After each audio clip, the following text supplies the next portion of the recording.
Beneath our feet lies a hidden world, a world of secret tunnels, locked rooms, and buried passageways stretching over 20,000 miles, farther than most of us can imagine. Places dug in darkness, used to survive for rituals or to hold power. Some of these tales have been dismissed as myths, others have been locked away in old records, and some are still off limits even today. How could ancient people carve entire cities with only simple tools? Why do so many myths describe the same kind of hidden worlds? Why are some tunnels still sealed today? And why do modern governments continue to build huge underground networks while refusing to explain their true purpose? Before we start, let us know in the comments below where in the world you're watching from and what the time is for you now. Then settle in as we take you on a journey to the mysterious creations by ancient humans.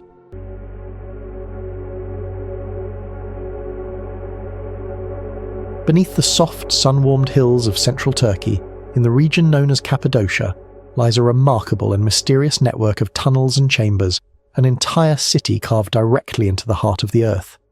This extraordinary place, known as Derinkuyu Underground City, is not a legend, a myth, or a story passed down by word of mouth. It is a very real, fully excavated city, discovered and explored over the last century, revealing secrets of human ingenuity, survival, and community that stretch back thousands of years. The city's very existence challenges our understanding of how ancient people lived, how they organized their societies, and how they responded to the threats and challenges of their world. Unlike modern cities built with concrete, steel, and glass, Derinkuyu was sculpted from soft volcanic rock, a naturally occurring substance that could be carved with relative ease, yet retained enough stability to support multiple levels stretching deep into the earth. In this way, the people who built it were able to create an entire urban environment underground, a feat that would astonish modern engineers as well as historians. The history of Derinkuyu is as fascinating as the city itself. While its exact origins are uncertain, most archaeologists agree that it was first constructed during the Byzantine period, though some evidence suggests that even earlier civilizations may have used the site in some form. The Byzantine era, which stretched from around 334 to 1453 AD, was a time of great turmoil, conflict, and religious transformation in what is now Turkey. During this period, communities faced repeated threats from invading armies, marauding groups, and local conflicts. The underground city offered an ingenious solution to these dangers, providing a secure refuge where entire populations could disappear from view, remain hidden for days, weeks, or even months, and survive without being discovered. The need for secrecy, protection, and long-term survival drove the creation of not just one or two simple caves, but an extensive multi-level complex capable of sustaining thousands of people. Derinkuyu Underground City is not a single tunnel or a small network of rooms. It is a labyrinth of passageways, chambers, and interconnected spaces that extend to an astonishing depth of approximately 280 feet below the surface. To put this in perspective, this is equivalent to nearly 28 average two-story houses stacked one on top of the other. Each level of the city serves a unique purpose, designed with careful thought and foresight. The lower levels are cooler and more stable in temperature, making them ideal for storing food and water, while the upper levels allowed for everyday living, social interaction, and community organization. Every element of Derinkuyu reflects careful planning, architectural skill, and an intimate understanding of human needs and natural materials. The builders understood that survival underground required more than simple holes in the ground. It required ventilation, water management, storage solutions, and defensive mechanisms. Ventilation was one of the most critical challenges, and the people of Derinkuyu solved it in a way that is nothing short of brilliant. The city contains a network of air shafts that reach all the way to the surface, some of which are more than 100 feet deep. These shafts allowed fresh air to circulate to even the deepest levels, ensuring that the inhabitants could breathe easily, avoid the buildup of dangerous gases, and maintain a relatively comfortable environment despite being underground for long periods. Remarkably, the design of the ventilation system shows an understanding of airflow that many modern engineers would recognize as advanced. The shafts were carefully placed to prevent smoke from fires used for cooking and heating from becoming trapped, and they were positioned to draw air through the entire complex efficiently. Without these air shafts, living deep underground would have been suffocating and unsustainable. Yet the people of Derinkuyu had already solved this problem centuries before similar engineering solutions appeared in many other parts of the world. Water was another vital consideration, and here too the ingenuity of the city's creators is evident. The underground city contains deep wells that provided fresh water to the inhabitants, even during extended periods of hiding. Some of these wells were connected to underground streams, while others collected rainwater from the surface through carefully designed channels. These wells were not just functional, they were also protected. Many were accessible only from inside the city, preventing enemies from contaminating the water supply or using it to flush out those hiding below. The designers understood that in times of siege, water could mean the difference between life and death, and they took every precaution to ensure that this precious resource would remain available when it was needed most. Storage was another area in which Derinkuyu demonstrates remarkable foresight. The city contains numerous rooms designed for the storage of food, wine, oil, and other essential supplies. Some rooms are large and cylindrical, capable of holding massive quantities of grain or other staples. Others are smaller and more specialized, designed to keep delicate items safe and dry. Storage was not just about stockpiling supplies, it was about ensuring that the community could endure long periods of isolation underground. Some estimates suggest that the city could house up to 20,000 people at its peak, a staggering number for a structure entirely underground. To feed and care for this many individuals, the storage rooms had to be extensive, well organized, and carefully maintained. The survival of thousands of people underground for extended periods was no small feat, yet the design of Derinkuyu made it possible. Defense was another central concern in the construction of Derinkuyu, and the city's layout reflects a sophisticated understanding of security and military strategy. The tunnels were deliberately narrow in many places, allowing only one person to pass at a time and making it easier to defend against intruders. Large rolling stone doors, some weighing several tons, could be moved into position to block passageways and seal off sections of the city from attackers. These doors were designed to be operated from the inside so that even if enemies reached the entrance of a level, they could not easily advance further. Some doors were so precisely crafted that they could fit perfectly into grooves, preventing anyone from forcing them open. The inhabitants also designed traps and hidden passages to confuse and delay invaders, demonstrating a deep understanding of human behavior, tactics, and strategic planning. Everyday life in Derinkuyu was supported by carefully designed spaces for living, worship, and social interaction. The city contains numerous living quarters, kitchens, communal areas, and even chapels and religious spaces. Some rooms are small, designed for individual families, while others are larger, meant for communal gatherings. The presence of chapels and religious spaces highlights the importance of spiritual life even in the midst of crisis and danger.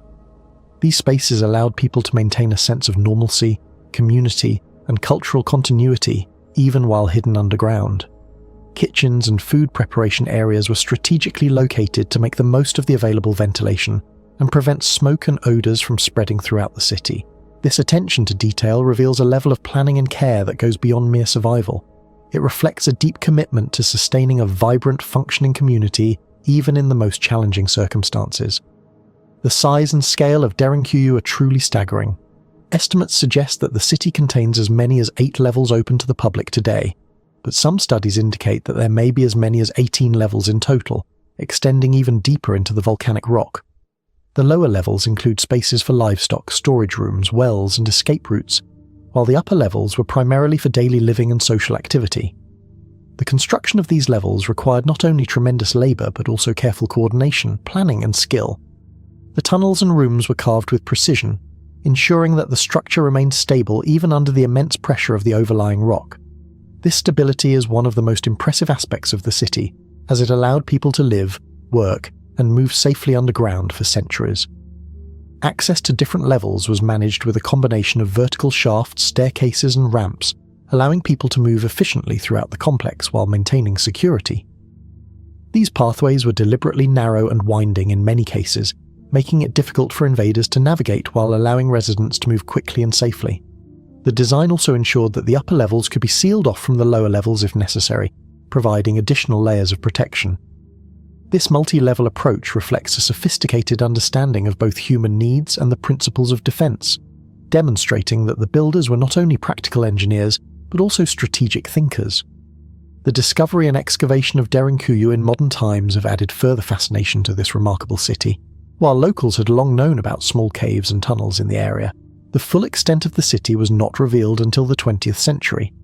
Excavations began in earnest in the mid-20th century, uncovering layer after layer of rooms, passageways and chambers that had been hidden underground for centuries. Archaeologists and historians were astonished by the complexity and scale of the site, as well as by the evidence of continuous human occupation over many centuries. The city's preservation is remarkable, with many features still intact despite the passage of time, the effects of natural erosion, and the impact of human activity. Derinkuyu is not unique in the region, though it is the most famous and extensive example of underground urban construction in Cappadocia. Nearby towns contain smaller underground cities, each with their own tunnels, chambers and features. The density of these underground settlements suggests that the practice of building subterranean cities was widespread in the region, likely driven by similar concerns for safety, survival, and community organization. The volcanic rock of Cappadocia, soft enough to carve yet stable enough to support multiple levels, provided an ideal medium for these constructions. The people who created these cities took full advantage of the natural environment, transforming the rock into a functional, habitable space that could sustain life even under extreme conditions. The cultural and historical significance of Derinkuyu cannot be overstated. The city provides a rare glimpse into the lives of people who lived under constant threat, yet still managed to create a thriving, functional community. It demonstrates the lengths to which humans will go to protect themselves, their families, and their culture.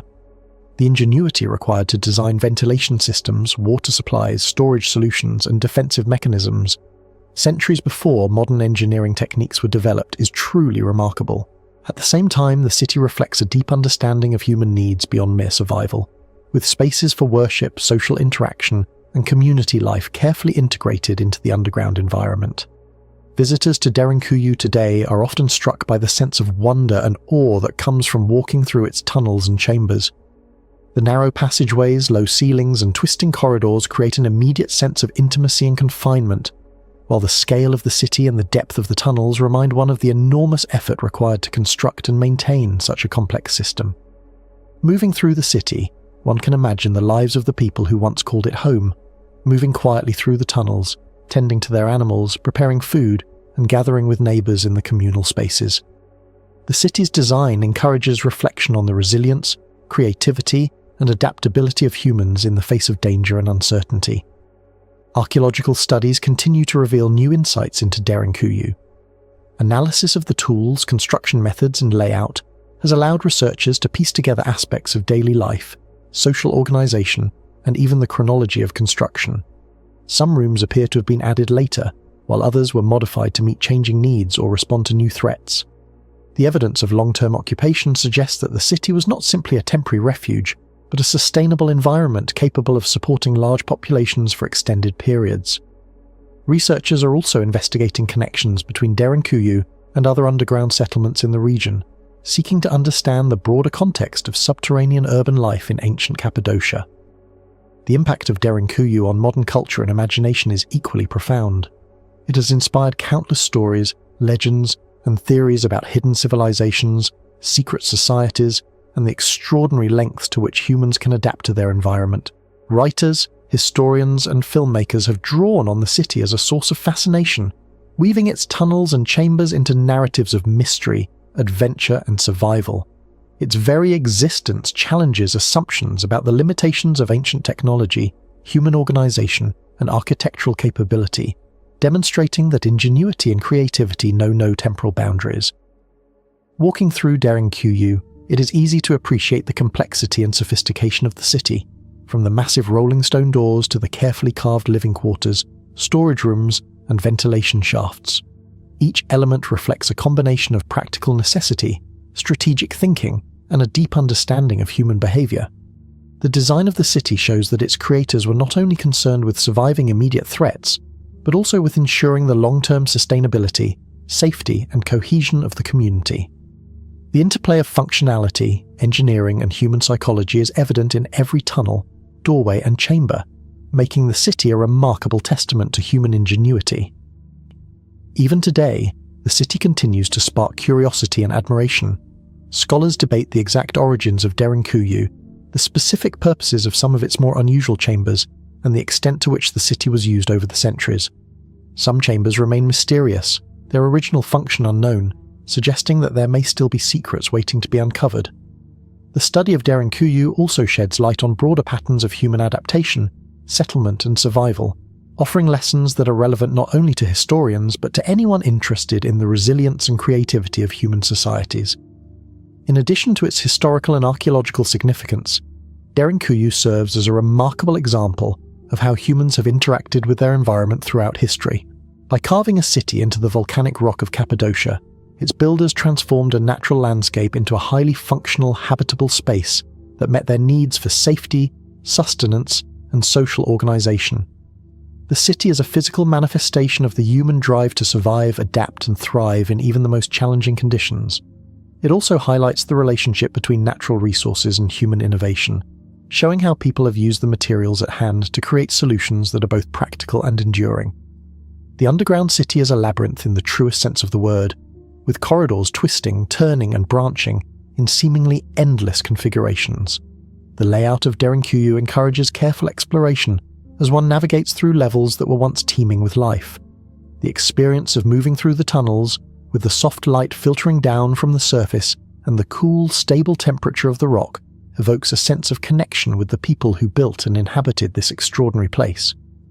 Every passageway, doorway, and chamber tells a story of human ingenuity, determination, and the desire to protect and sustain life in the face of uncertainty and danger. Derinkuyu also challenges modern perceptions of ancient life. It shows that ancient societies were capable of remarkable engineering feats, sophisticated social organization, and long-term strategic planning. The city's design reflects not only practical knowledge, but also a deep understanding of human needs, including safety, comfort, and community cohesion. It demonstrates that the people of Cappadocia were able to create a complex, multi-level urban environment underground, supporting thousands of individuals with water, food, shelter, and social infrastructure. In this sense, Derinkuyu is not merely an archaeological site. It is a testament to the resourcefulness, creativity, and resilience of human beings across the ages. Every aspect of Derinkuyu, from its ventilation shafts to its hidden chambers, tells a story of careful planning, human cooperation, and the drive to survive. The city's ability to house up to 20,000 people in such a confined space is a remarkable achievement, reflecting both the architectural skill of its builders and the social organization necessary to maintain such a community. The city's tunnels, rolling stone doors, and specialized rooms all reveal an intricate balance between practicality, defense, and everyday life, demonstrating that even under extreme conditions, humans have the capacity to create spaces that are functional, safe, and sustainable. Kaymaklı Underground City, nestled in the heart of the Cappadocia region of Turkey, is one of the most fascinating and mysterious places in the world, a vast and intricate labyrinth carved into the soft volcanic rock that tells stories of human ingenuity, survival, and a past that is both ancient and almost incomprehensible in its scale and ambition. Located not far from its slightly larger and better-known neighbour, Derinkuyu Underground City, Kaymaklı represents another remarkable example of how human beings long ago managed to create entire living spaces below the surface of the Earth, spaces that could shelter, protect, and sustain thousands of people for extended periods of time. Unlike the bright and open cities and towns above ground, Kaymaklı is a shadowed and silent world, a place where passageways wind like twisting rivers of stone, rooms cluster in unexpected patterns, and hidden staircases spiral into depths that seem to go on forever. The city's very existence challenges our understanding of what ancient civilizations were capable of, showing that they could not only shape the land to suit their needs, but could do so on a scale that was both practical and incredibly sophisticated. The city of Kaymaklı, like its neighbour Derinkuyu, was built within a geological wonder. The landscape of Cappadocia itself is remarkable.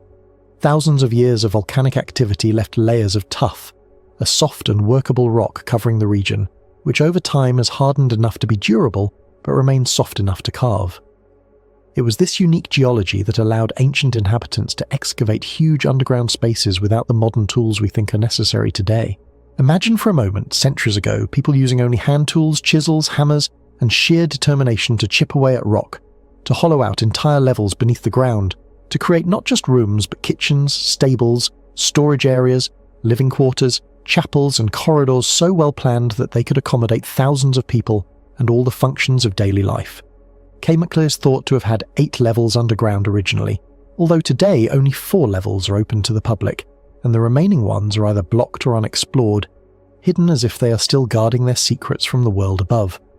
The 4 accessible levels already stretch deep into the earth, revealing a complex network of tunnels, ventilation shafts, and cleverly designed spaces that allowed for light, air, and movement even in total darkness.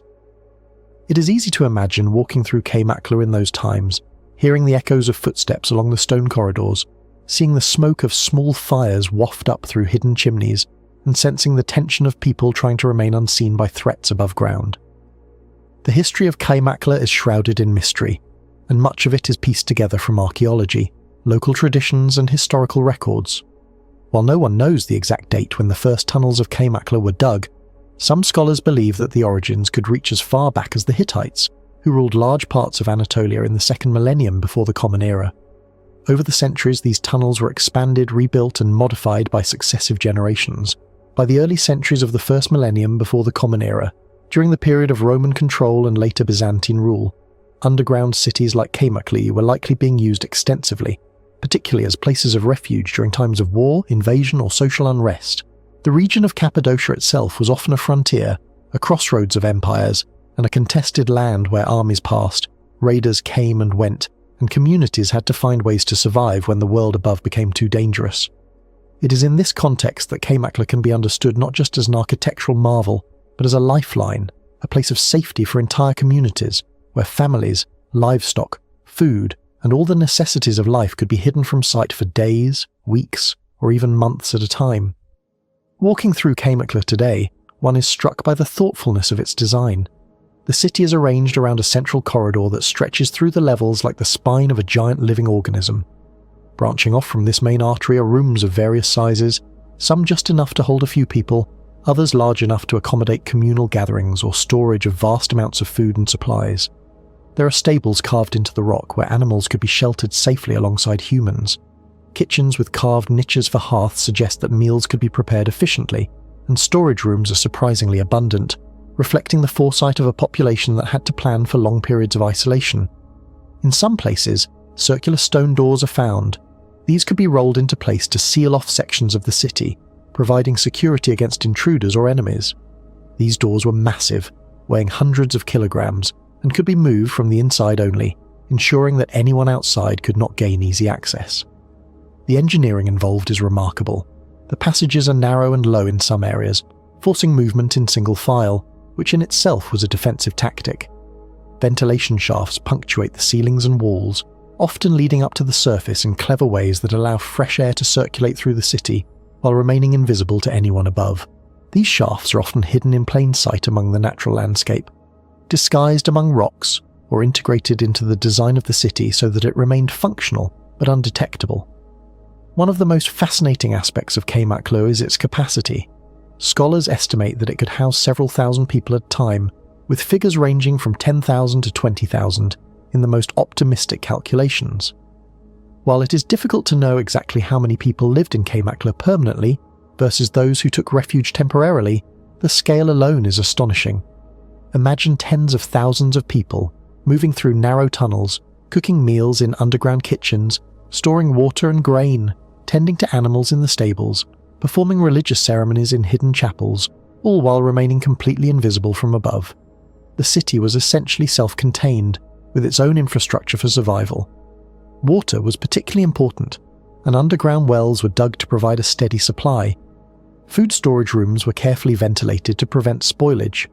The presence of wine and oil presses suggests that production and consumption continued underground, and that life did not simply come to a halt when danger approached. Every element of daily life was considered, showing that Kaymakla was not just a temporary refuge, but a fully functioning community living under extraordinary circumstances. The religious life of Kaymakla is also noteworthy. Small chapels and churches carved into the rock indicate that spiritual practices were maintained even in hiding. Frescoes, altars, and cross-shaped niches show that faith remained central to the lives of the inhabitants. These sacred spaces were often hidden within the deeper levels, offering privacy and protection during times when religious communities were under threat. This further emphasizes that the underground city was not merely a practical refuge, but also a place where social, cultural, and spiritual life continued to thrive despite external pressures. One can imagine families quietly gathering in these dimly lit spaces, listening to the words of religious leaders and maintaining their traditions while the world above was uncertain and dangerous. The construction techniques used in Kaymakla are subtle, but incredibly effective. The tough rock, soft when first excavated but hardening over time, allowed for precise shaping of tunnels and rooms. The walls were often smoothed, corners rounded, and spaces organized in a way that maximized stability and functionality. The floors and ceilings were carved to exact measurements to ensure that weight was distributed evenly, preventing collapses even under the pressure of multiple levels stacked on top of one another. The city's architects and builders had a deep understanding of their material, the forces at work underground and the needs of their inhabitants. It is easy to overlook how impressive this is, given that there were no modern tools, no electricity, no machinery, only knowledge, skill, and patient labour. Exploring Kaymakla today is both exhilarating and slightly disorienting. The tunnels twist and turn unexpectedly.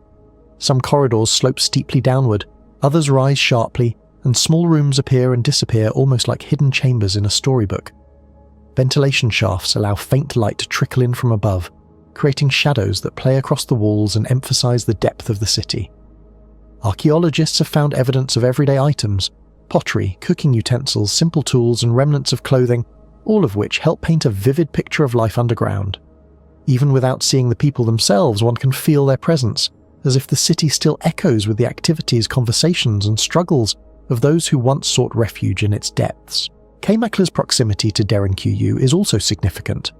While Derinkuyu is slightly larger and deeper, both cities share many similarities, suggesting that there may have been a network of underground settlements across the region. Some historians even speculate that tunnels could have connected the two cities, allowing safe travel between them without ever emerging above ground. If true, this would represent an even more extensive system, stretching across the Cappadocian landscape and providing an unparalleled level of protection for its inhabitants. This idea opens the imagination to incredible possibilities, whole communities moving, trading, and communicating in complete secrecy, hidden from armies, invaders, and natural threats above. Over centuries, the city of Kaymakla experienced periods of use, abandonment, and rediscovery. During peaceful times, it may have served as storage or temporary housing. During times of danger, it became a fortress of refuge. In the modern era, Kaymakla was gradually rediscovered and opened to visitors, allowing people from all over the world to glimpse the ingenuity and courage of its creators. Today, tourists navigate the narrow tunnels, marvel at the ancient engineering, and attempt to imagine the lives of those who once called this underground labyrinth home. Despite the modern experience, it remains easy to sense the weight of history and the layers of human experience embedded in every carved stone. The stories of Kaymakla are not limited to its physical structure. Legends and local traditions speak of the courage, ingenuity, and resilience of the people who built and inhabited it. Tales of families surviving prolonged sieges, of hidden treasures, and of secret passages that remain undiscovered all contribute to the aura of mystery surrounding the city. Each tunnel and chamber carries a whisper of the past, and even today, archaeologists continue to uncover new aspects of the city. Whether it's previously hidden rooms, artifacts, or passages that suggest the underground network was even more extensive than currently known. Kaymakla also provides important insights into the broader history of Cappadocia. The region has long been a crossroads of civilizations, cultures, and empires, from the Hittites and Persians to the Romans, Byzantines, and Ottomans. Its underground cities reflect this dynamic history and demonstrate how human beings adapted creatively to the challenges of their environment.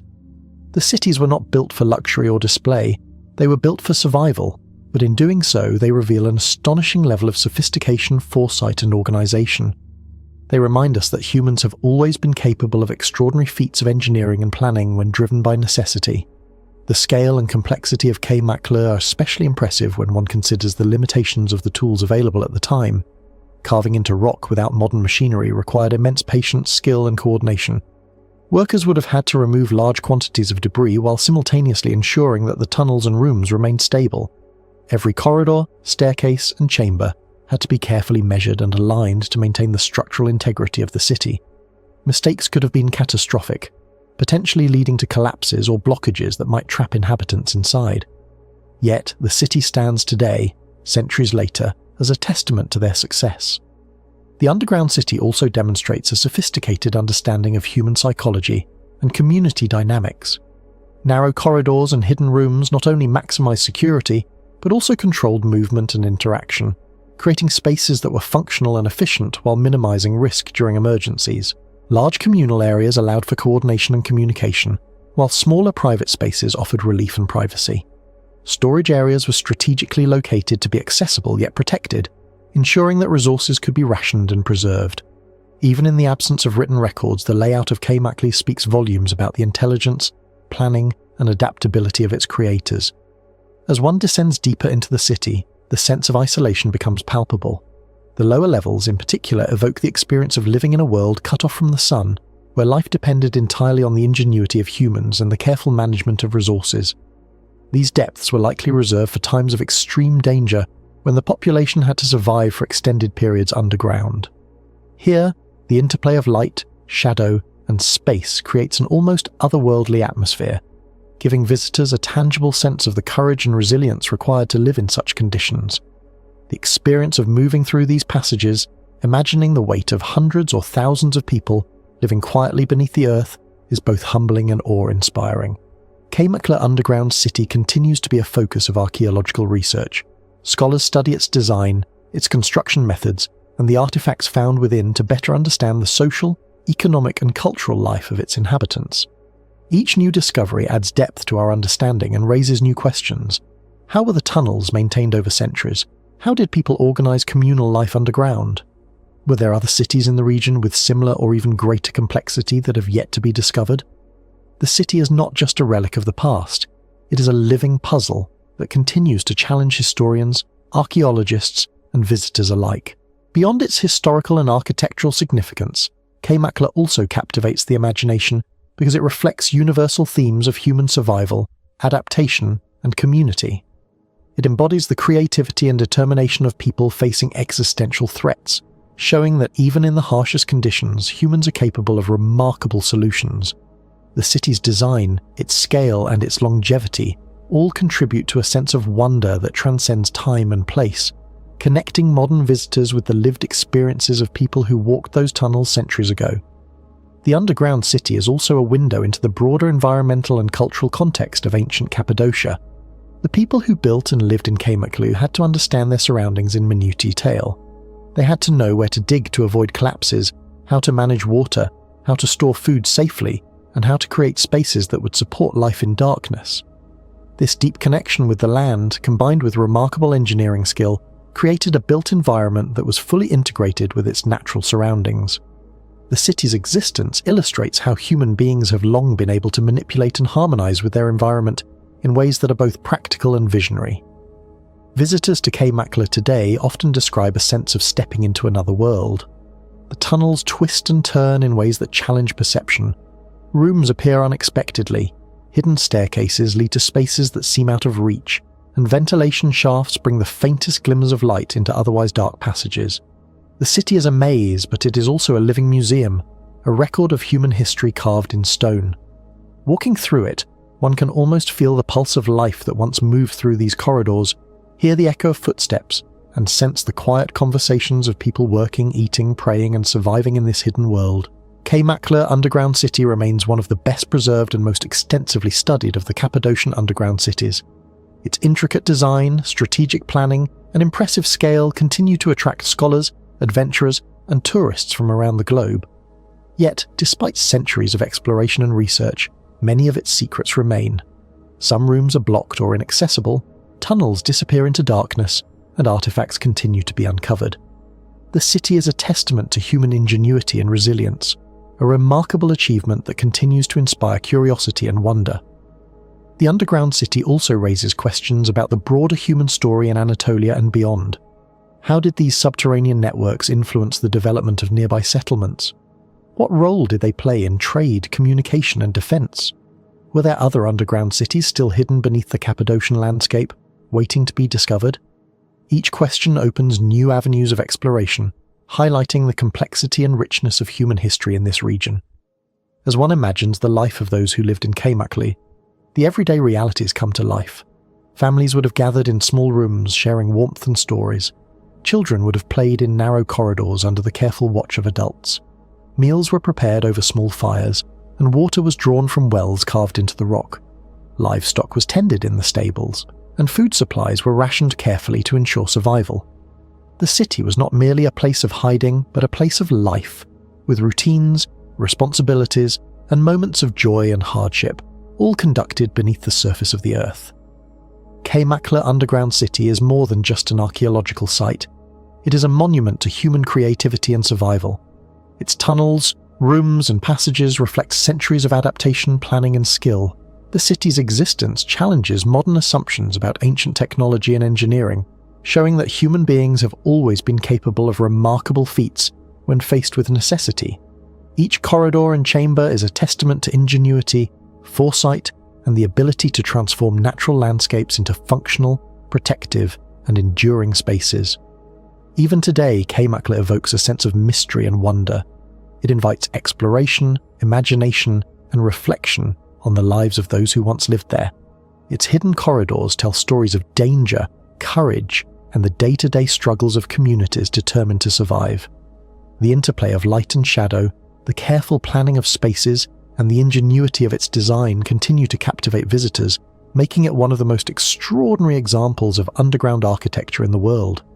Kaymakla Underground City, with its multi-level design, expansive tunnels, hidden rooms, ventilation systems, and ingenious defensive features, is a remarkable testament to the creativity, resourcefulness, and resilience of humans in ancient times. Its continued study, exploration, and preservation allow modern generations to connect with a hidden world that was once alive with the activities, hopes, and fears of thousands of people. The city remains a vivid reminder of the extraordinary capabilities of human beings, a place where stone and imagination come together to create a living, breathing underground world full of secrets, history, and stories waiting to be discovered. The underground network of Kaymakla is not merely a marvel of construction, but also a symbol of the deep human need for safety, community, and continuity. Every level, passage, and room speaks to careful planning, an understanding of human needs, and an extraordinary ability to organize life in extreme circumstances. The city continues to draw attention not only for its scale and sophistication, but also for the glimpses it offers into ancient ways of life, the strategies employed to cope with threats, and the resilience of communities in times of crisis. Even as visitors move through the city today, their experience echoes that of its ancient inhabitants. The narrow tunnels limit movement, the cool darkness emphasizes silence, and the carved rooms hint at lives once lived with care, purpose, and a constant awareness of the dangers above. The architectural details, from stone doors to ventilation shafts, reveal a sophisticated understanding of both engineering and human behavior. This combination of practicality, foresight, and adaptation makes Kaymakla an extraordinary example of ancient ingenuity, one that continues to inspire awe and curiosity. Kaymakla Underground City also reflects the broader story of Cappadocia as a region of resilience, adaptation, and creativity. The soft volcanic rock, the unpredictable political landscape, and the cultural interactions of various civilizations combined to foster an environment in which such underground constructions were both necessary and possible. Chavindehuanta in Peru is a place that immediately captures the imagination, a site that seems to reach deep into the layers of human history and the mysteries of early civilizations. Nestled high in the Andes Mountains, this archaeological site is remarkable, not just for the monumental stone buildings and intricately carved figures that have survived the centuries, but for the hidden labyrinth that lies beneath the surface. Beneath the main plazas, the sunken courtyards, and the towering stone platforms, there exists a subterranean ritual complex that seems almost like a world beneath the world, a network of tunnels and chambers that was built for purposes that are still shrouded in mystery, but which clearly had great significance for the people who made it. The site itself is located in the Ancash region of northern Peru, perched along the confluence of the Mosna and Huachexa rivers. From the outside, it may seem like a series of stone structures arranged in ceremonial order, with plazas, stepped platforms, and temples dominating the landscape. The main temple, often referred to as the Old Temple or the Chavin Temple, rises in a stepped fashion, built from carefully cut granite and limestone blocks, with intricate carvings decorating the exterior. These carvings depict a fascinating mixture of human, animal, and supernatural forms, blending jaguars, eagles, snakes, and mythical figures into swirling patterns that suggest movement, transformation, and a deep connection to the spiritual world. But if one only looks at the visible structures, one only sees part of the story. The true marvel lies beneath, hidden from casual observation, where the builders of Chavin created an elaborate subterranean system of galleries, passageways, and ritual chambers. These underground tunnels are not mere storage spaces or simple corridors. They are carefully designed spaces sculpted from stone with precise attention to detail. The walls of these tunnels are often lined with carved figures, and the floors are laid out to direct movement and sound in specific ways. The passages twist and turn, sometimes narrowing to just enough space for a single person to squeeze through, other times opening into larger chambers that feel almost like small cathedrals carved from living rock. There are evidence of acoustical engineering within the subterranean complex. Certain stone channels, depressions, and strategically placed openings amplify sounds or create reverberations, suggesting that sound played a significant role in the rituals conducted here. A chant, a drum beat, or the sound of a conch shell could echo and resonate through the tunnels in ways that would have seemed magical or otherworldly to those who participated in the ceremonies. This careful manipulation of sound indicates a sophisticated understanding of the physical properties of stone and space, revealing that the Chavin people were not only skilled builders, but also keen observers of the effects of architecture on the human senses. The tunnels themselves are fascinating in their design.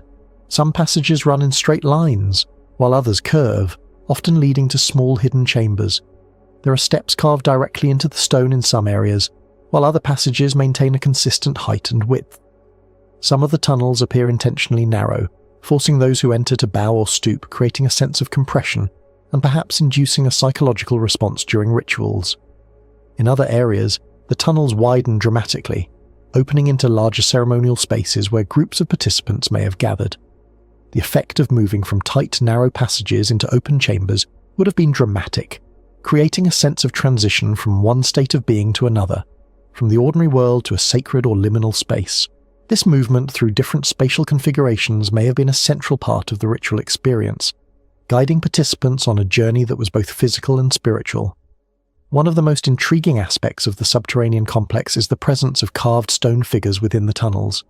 Among the carvings are representations of jaguars, snakes, and other animals, often combined with human features in composite beings. These images may have had symbolic meaning, representing deities, spirits, or forces of nature that were central to Chavin cosmology. The jaguar, for instance, appears repeatedly in Chavin art, often depicted with fangs and claws in a stance of power and transformation.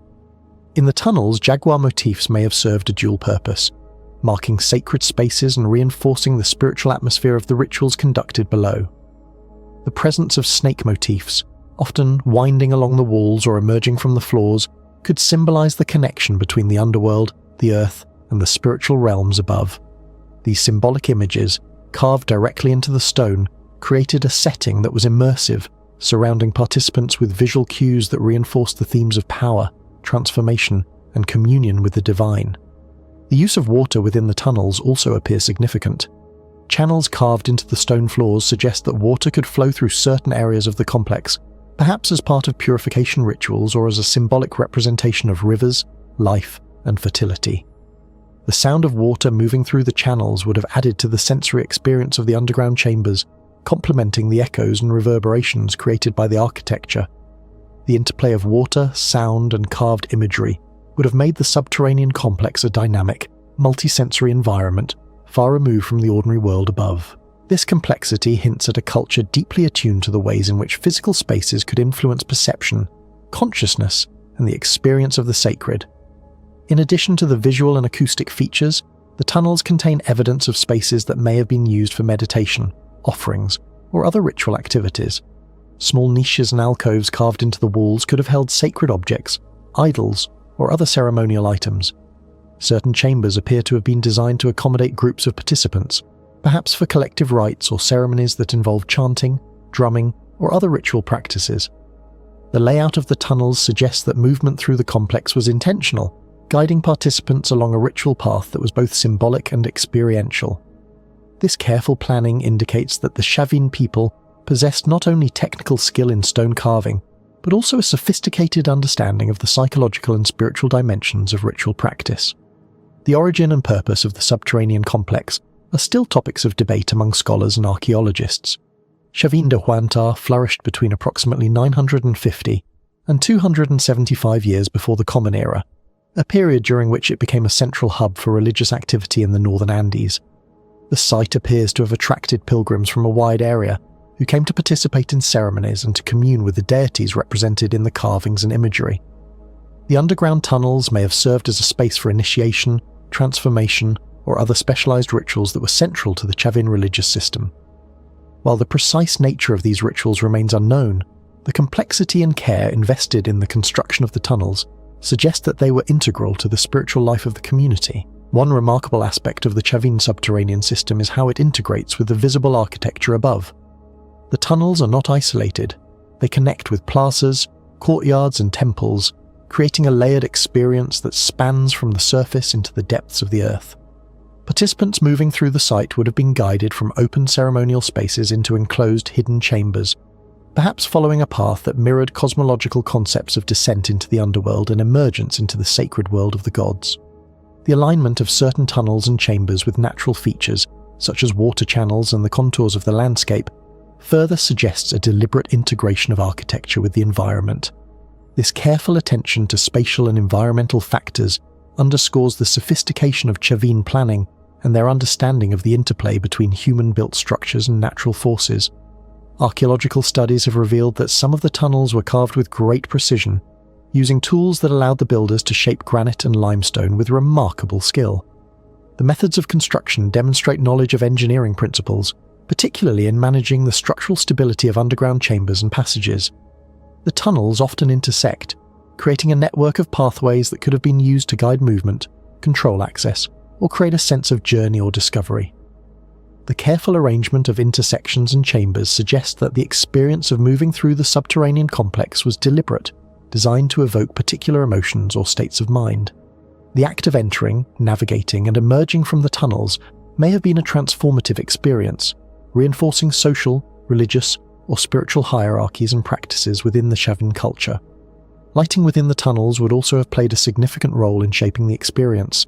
While the natural illumination from openings or slits in the stone may have provided some light, it is likely that torches, lamps, or other sources were used to enhance visibility and create dramatic effects. The flickering light on the carved walls would have brought the animal and supernatural motifs to life, animating the imagery in ways that could heighten the spiritual or psychological impact of the rituals. Shadows cast by participants, combined with the echoes of sound and the movement through the space, would have created a dynamic, immersive environment unlike anything experienced above ground. This interplay of light, shadow, sound, and space reflects a complex understanding of sensory perception and the ways in which architecture can shape experience. The tunnels at Chavin de Huántar have also been associated with the use of psychoactive plants or substances, although the evidence is subject to ongoing study and debate. Some researchers suggest that certain rituals may have involved altered states of consciousness, achieved through the use of hallucinogenic plants, which could have been enhanced by the dramatic environment of the underground passages. The combination of visual motifs, acoustics, controlled movement, and possibly psychoactive experiences would have created a multi-layered sensory and spiritual journey, emphasizing transformation, communion with deities, and the negotiation of social and spiritual hierarchies. This suggests that the Chavin culture had a sophisticated understanding not only of architecture and symbolism, but also of the ways in which the human mind responds to environmental stimuli. The construction of the subterranean tunnels would have required significant organization, labor, and planning. Carving stone is a slow, painstaking process, and creating interconnected passageways with chambers, water channels, and acoustical features would have demanded coordination among skilled workers. The effort involved indicates that the tunnels were a central focus of the community, valued for their spiritual, social, and perhaps political importance. The labor investment may also reflect the presence of specialized knowledge within the society, with certain individuals or groups responsible for the design, carving, and maintenance of these sacred spaces. This level of specialization highlights the complexity of Chavin society and the central role of ritual and religious practice in shaping community life. Excavations have revealed that the subterranean complex was used over a long period, with evidence of modifications, repairs, and additions made over centuries. The longevity of use suggests that the tunnels remained central to religious and ceremonial life, even as other aspects of the site evolved. Pilgrims may have travelled great distances to enter the tunnels, following carefully prescribed routes and participating in rituals that were both highly structured and deeply meaningful. The persistence of use over centuries also underscores the significance of the underground space as a site of memory, tradition, and spiritual authority within the Chavin cultural sphere. The Chavin subterranean complex has captivated scholars, archaeologists, and visitors for decades. Its mystery lies not only in its hidden nature, but also in the depth of knowledge and intentionality required to construct it. Every passage, chamber, and carving speaks to a culture deeply engaged with the spiritual, social, and environmental dimensions of life. The tunnels are a testament to the human capacity for creativity, organization, and symbolic thinking, revealing a civilization that could manipulate stone, sound, light, and space to create profound experiences that transcended the ordinary. Even today, as researchers continue to study the site, new discoveries within the tunnels shed light on ancient practices, while leaving other questions unanswered, allowing the subterranean complex to retain its aura of mystery and wonder. The experience of entering Chavin de Huántar, moving through its sunlit plazas, and descending into the shadowy depths of the tunnels offers a journey into a world where the lines between the material and spiritual, the visible and hidden, are blurred, inviting endless fascination and exploration. The tunnels themselves stretch for hundreds of meters beneath the ceremonial center, a labyrinth that was clearly meant to be navigated with intention. The way the passages twist and turn, sometimes opening into wider chambers and other times narrowing to almost claustrophobic dimensions, suggests a carefully choreographed experience. The journey through the subterranean network may have symbolized a descent into the spiritual underworld or a passage from the ordinary world into the sacred realm. Each step, each turn, and each chamber could have been laden with meaning, signaling stages of initiation or steps in a ritual progression that guided participants through a transformative experience. The psychological impact of the tunnels would have been immense, particularly in combination with the flickering torchlight, the echoing sounds, and the sensory stimulation provided by water channels and carved imagery. Some of the chambers within the tunnels appear to have been designed for specific types of rituals, perhaps involving offerings or other ceremonial objects. The niches carved into the walls, the depressions in the floors, and the channels for water all point to a sophisticated understanding of ritual practice and the importance of manipulating the environment to achieve spiritual or psychological effects. The tunnels themselves act as instruments, shaping the experience of those who enter them in ways that extend beyond the purely physical. The use of narrow passages, sudden openings, and echoing chambers would have created a dynamic, immersive journey, reinforcing the spiritual and symbolic significance of the rituals conducted within. The role of acoustics cannot be overstated. Certain tunnels were deliberately designed to amplify sounds, creating echoes or resonances that would have seemed supernatural or otherworldly to participants.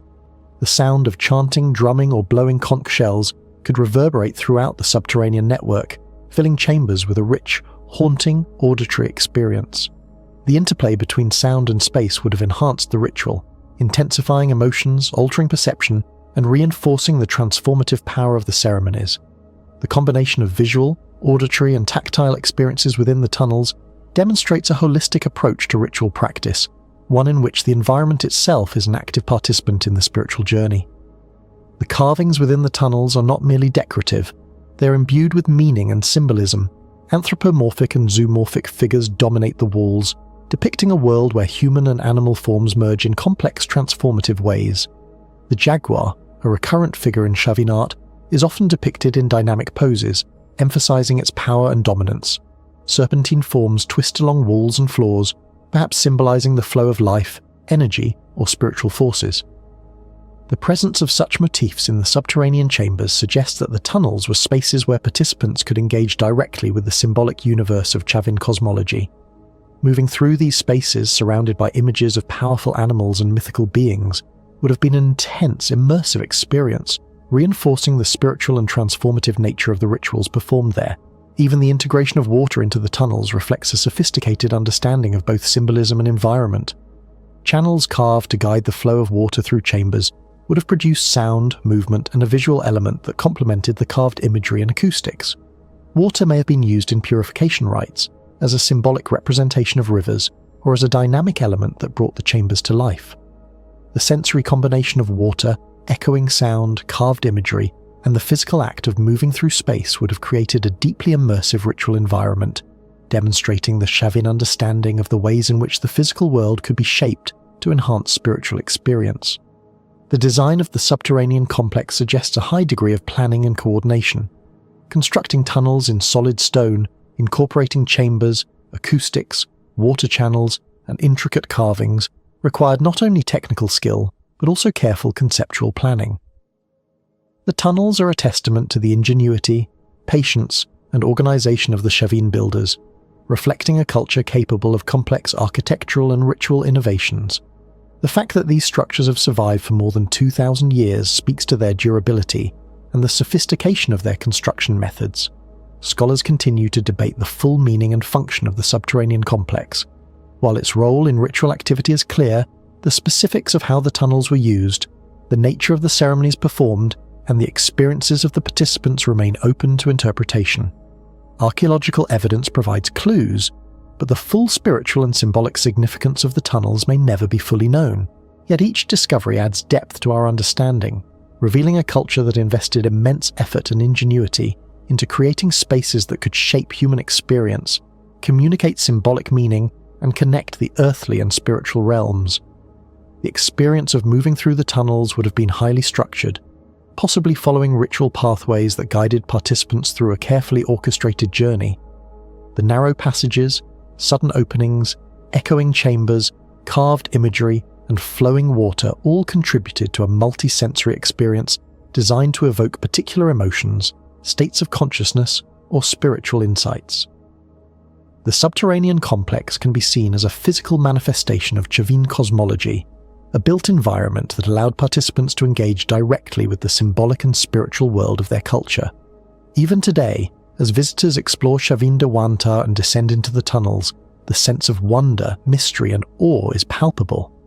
The underground chambers, with their carvings, acoustics, and flowing water, create an atmosphere that transcends time, allowing modern observers to glimpse the ingenuity, devotion, and spiritual sophistication of a civilization that flourished more than 2,000 years ago. The tunnels are not merely historical artifacts. They are a testament to the human capacity to shape environment, perception, and experience in pursuit of understanding, connection, and transcendence, offering a journey into a hidden world that continues to inspire curiosity, exploration, and fascination. The subterranean network is an intricate combination of narrow corridors, larger ceremonial chambers, water channels, and carved imagery, all designed to guide and influence the movement, perception, and experience of those who entered. The twisting passages and carefully planned intersections create a sense of journey, anticipation, and transformation, while the carvings, acoustics, and environmental features contribute to a multi-sensory ritual experience. The tunnels themselves are a form of architecture that communicates, instructs, and transforms, embodying the beliefs, values, and spiritual understanding of the Chavin people. As one moves through the tunnels, the effects of space, sound, and light combine in ways that engage the senses, alter perception, and reinforce the sacred character of the journey. The narrow passages, sudden openings, echoing chambers, and carefully carved imagery all work together to create a sense of transformation, passage, and spiritual engagement. The subterranean complex is a physical manifestation of Chavin cosmology, offering participants a tangible way to move through and experience the symbolic and spiritual universe that shaped their world. Every aspect of the subterranean complex, from the acoustics to the carvings, from the water channels to the spatial layout, demonstrates the careful planning and profound understanding of the Chavin builders. The tunnels are more than passages. They're instruments for shaping perception, guiding ritual, and connecting participants with the spiritual dimensions of their culture. Moving through the tunnels, participants would have been immersed in a world that combined art, architecture, nature, and ritual into a cohesive, transformative experience, reflecting a sophisticated approach to the construction of sacred space. The tunnels of Chavin de Huántar remain a source of fascination and study. They reveal a culture capable of manipulating the physical environment to achieve spiritual, psychological, and social effects, demonstrating ingenuity, technical skill, and deep symbolic understanding. The network of subterranean passages, chambers, and ritual features offers a glimpse into a civilization that understood the power of space, sound, and imagery to shape human experience, leaving a legacy that continues to intrigue, inspire, and challenge modern scholars and visitors alike. Oskonak Underground City, located in the heart of the Cappadocia region of Turkey, is one of those rare places on Earth that seems almost impossible at first glance, and yet it stands as a true testament to human ingenuity, persistence, and the extraordinary lengths people have gone to protect themselves, communicate, and survive over the centuries. Nestled in a region already famous for its otherworldly rock formations, fairy chimneys, and a landscape that looks as though it were painted by the hand of a dreamer with a fascination for the unusual, Oskonak is one of the less widely known underground cities compared to its famous neighbour, Derinkuyu. But it is no less fascinating, intricate, or remarkable in the way it demonstrates the careful and detailed planning of its builders. The city lies beneath the surface, carved into the soft volcanic tuff that forms much of Cappadocia's distinctive scenery, the kind of rock that is surprisingly easy to shape when freshly quarried, but which becomes firm and durable once exposed to air. This is precisely why ancient peoples in this region were able to carve not just small shelters or single caves, but entire labyrinths that extend for many levels beneath the ground, a hidden network that could host communities for long periods without exposure to the dangers of the surface. Oskonak, like many other underground cities in Cappadocia, was created with both defensive and practical purposes in mind. Those who lived here needed to survive harsh weather, attacks from invaders, and the simple unpredictability of life in a region that has seen countless waves of migration, conquest, and settlement over thousands of years. From the moment one approaches Oskonak, the sheer cleverness of its design becomes apparent. The city is not just a series of rooms dug into the earth. It is a fully functioning underground settlement, complete with tunnels, ventilation systems, and an ingenious pipe system that allowed communication between different levels and sections. The tunnels themselves are narrow and winding, carefully constructed to prevent invaders from moving quickly or using brute force to storm through the city. Each passageway is low and constricted, meaning that intruders would have to proceed cautiously, often in single file, while the residents, familiar with the layout, could maneuver with ease.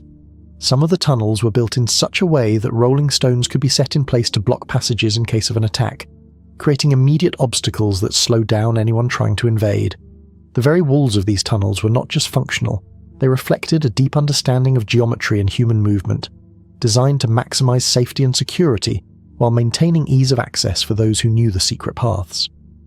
The ventilation systems at Oskonak are another aspect that showcases the ingenuity of its creators. In a city carved deep into the earth, fresh air is vital for survival, particularly if hundreds or even thousands of people were living underground for weeks or months at a time. The air shafts at Oskonak extend upward and outward, sometimes appearing on the surface in unobtrusive locations, camouflaged among rocks and terrain, allowing fresh air to flow throughout the city's many chambers.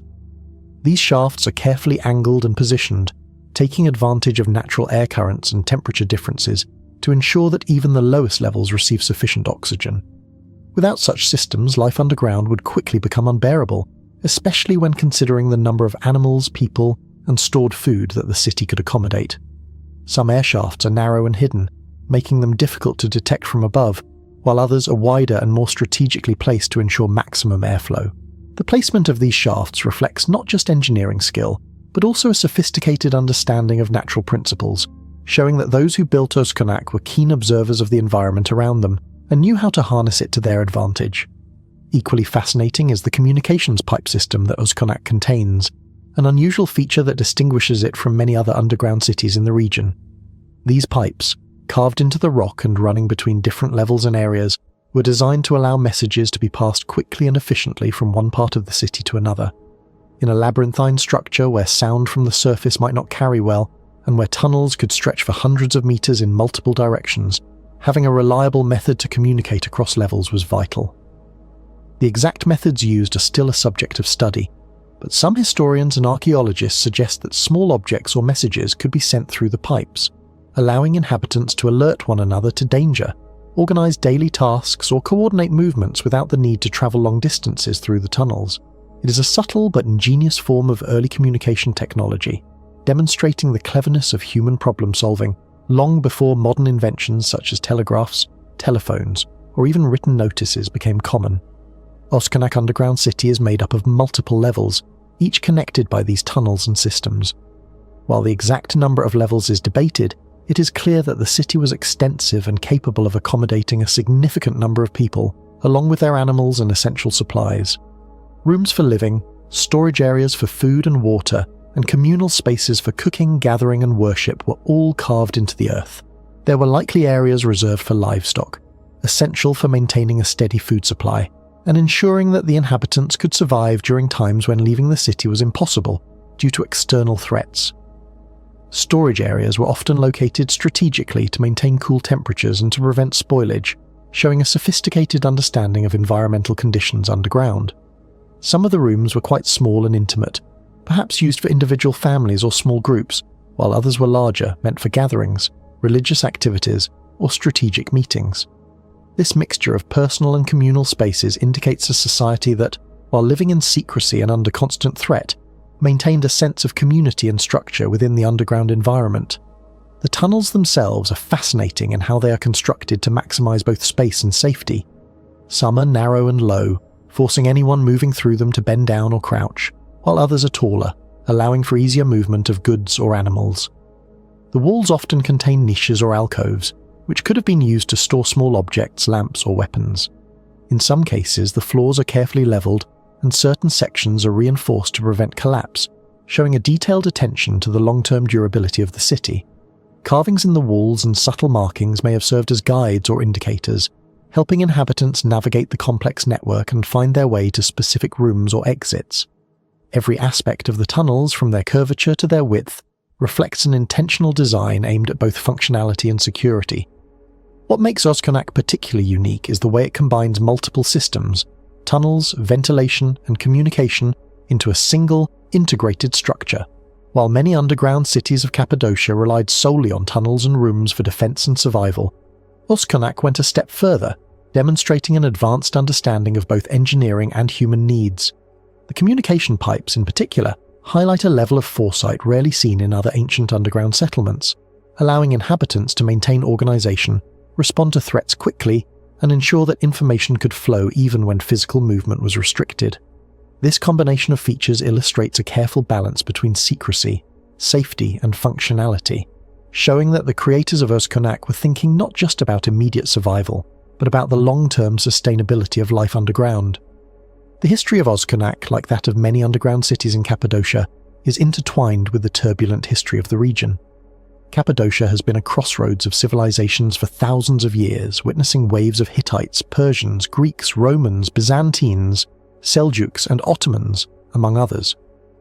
The need for secure places to hide and live safely during times of conflict was constant, and the underground cities provided a solution unlike any other.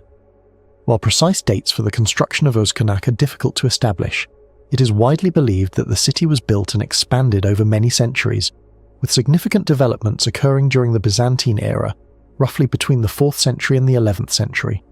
This period saw frequent invasions and religious conflicts, including the Arab-Byzantine Wars, during which local populations sought refuge underground to avoid attacks and maintain their communities.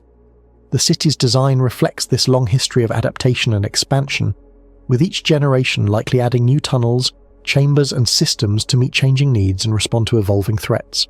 Archaeologists studying Oskonak have noted the city's remarkable similarities to other underground cities in the region, while also emphasizing its unique features.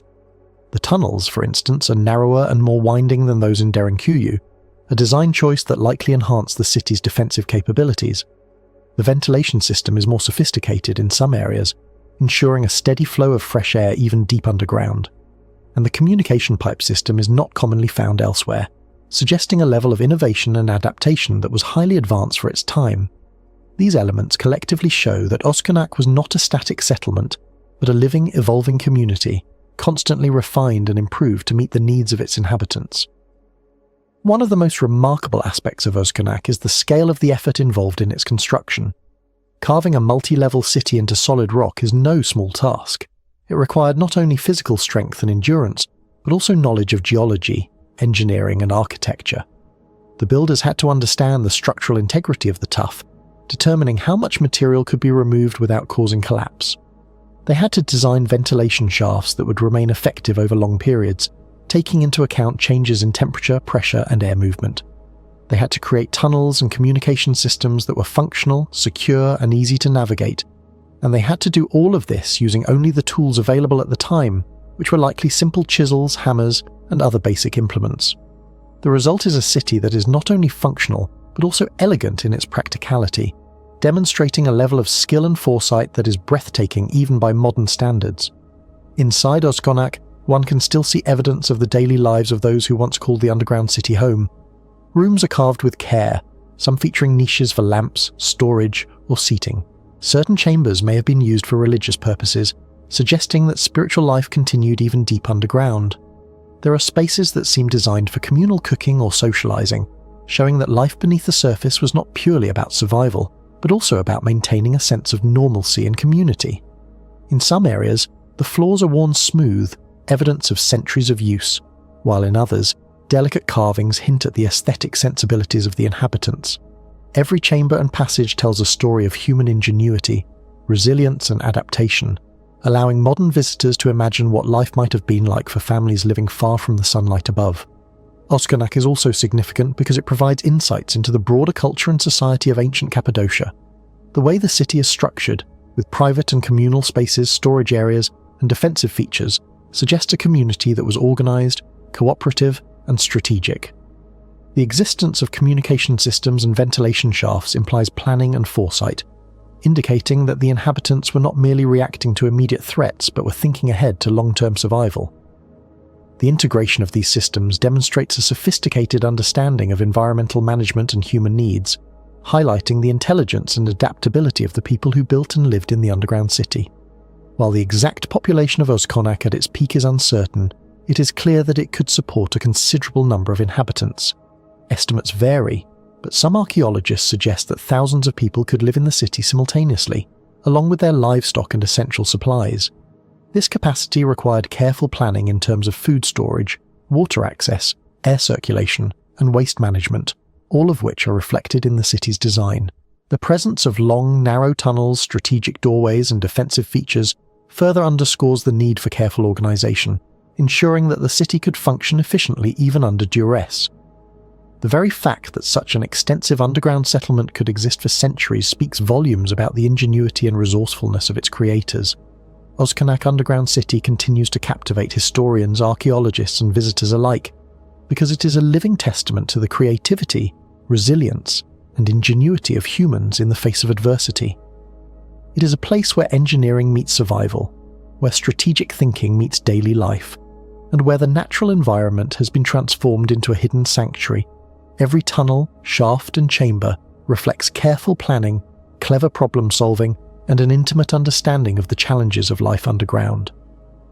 From the intricate ventilation systems that allow fresh air to reach the deepest levels, to the communication pipes that enable messages to flow across the city, to the defensive features that protect inhabitants from outside threats, Oskonak is a marvel of human adaptation and ingenuity. The city also provides a fascinating window into the history of the region. Cappadocia has long been a crossroads of civilizations, each leaving its mark on the land and its people.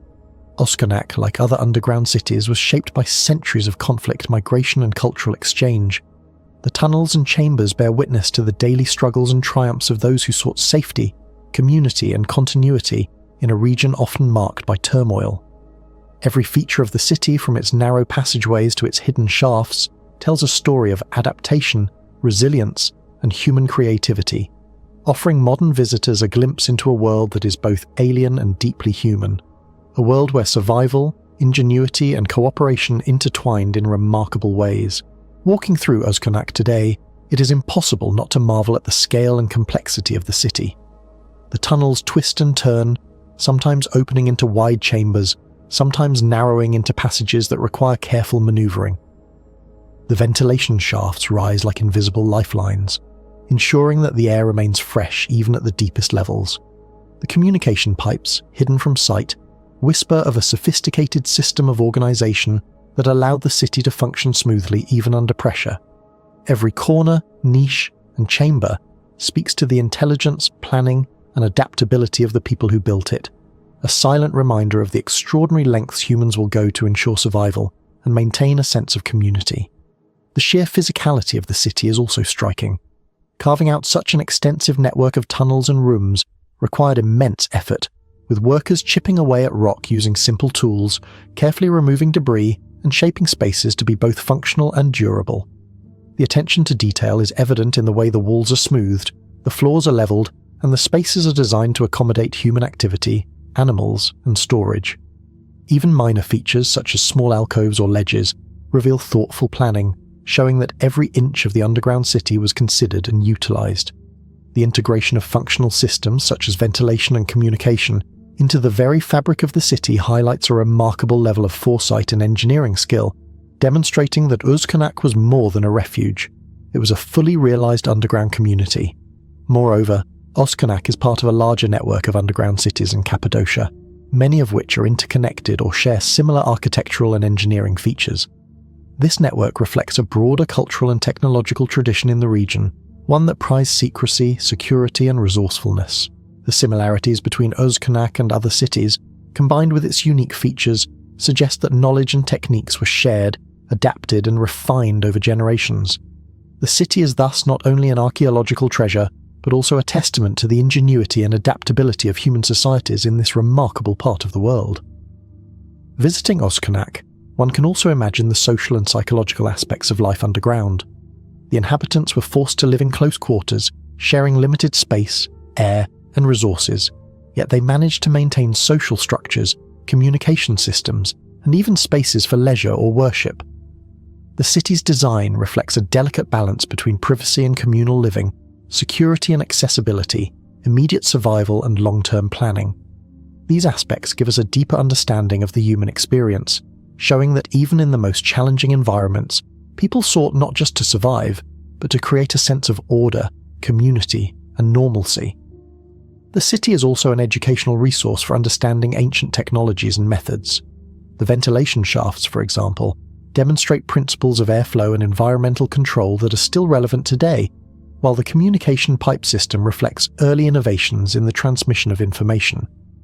Archaeologists and engineers can study these features to gain insights into how ancient peoples solved complex problems with limited tools, relying on observation, experimentation, and clever design to meet their needs. Every aspect of Uzkenak provides lessons in ingenuity, problem-solving, and adaptation, illustrating the remarkable capabilities of human minds when faced with challenging circumstances. Even today, Uzkenak Underground City continues to inspire wonder and curiosity. It stands as a tangible connection to the past, a place where history, engineering, and human resilience intersect. Visitors walking through the tunnels can almost feel the presence of those who once inhabited the city, imagining families cooking, children playing, and neighbors communicating through hidden pipes, while the world above raged with conflict or uncertainty. The city is a reminder of the lengths humans will go to create safety, community, and a sense of permanence in an ever-changing world, highlighting both the fragility and the strength of human life. Uzkenak also contributes to our understanding of the broader history of Cappadocia and the ancient civilizations that shaped the region.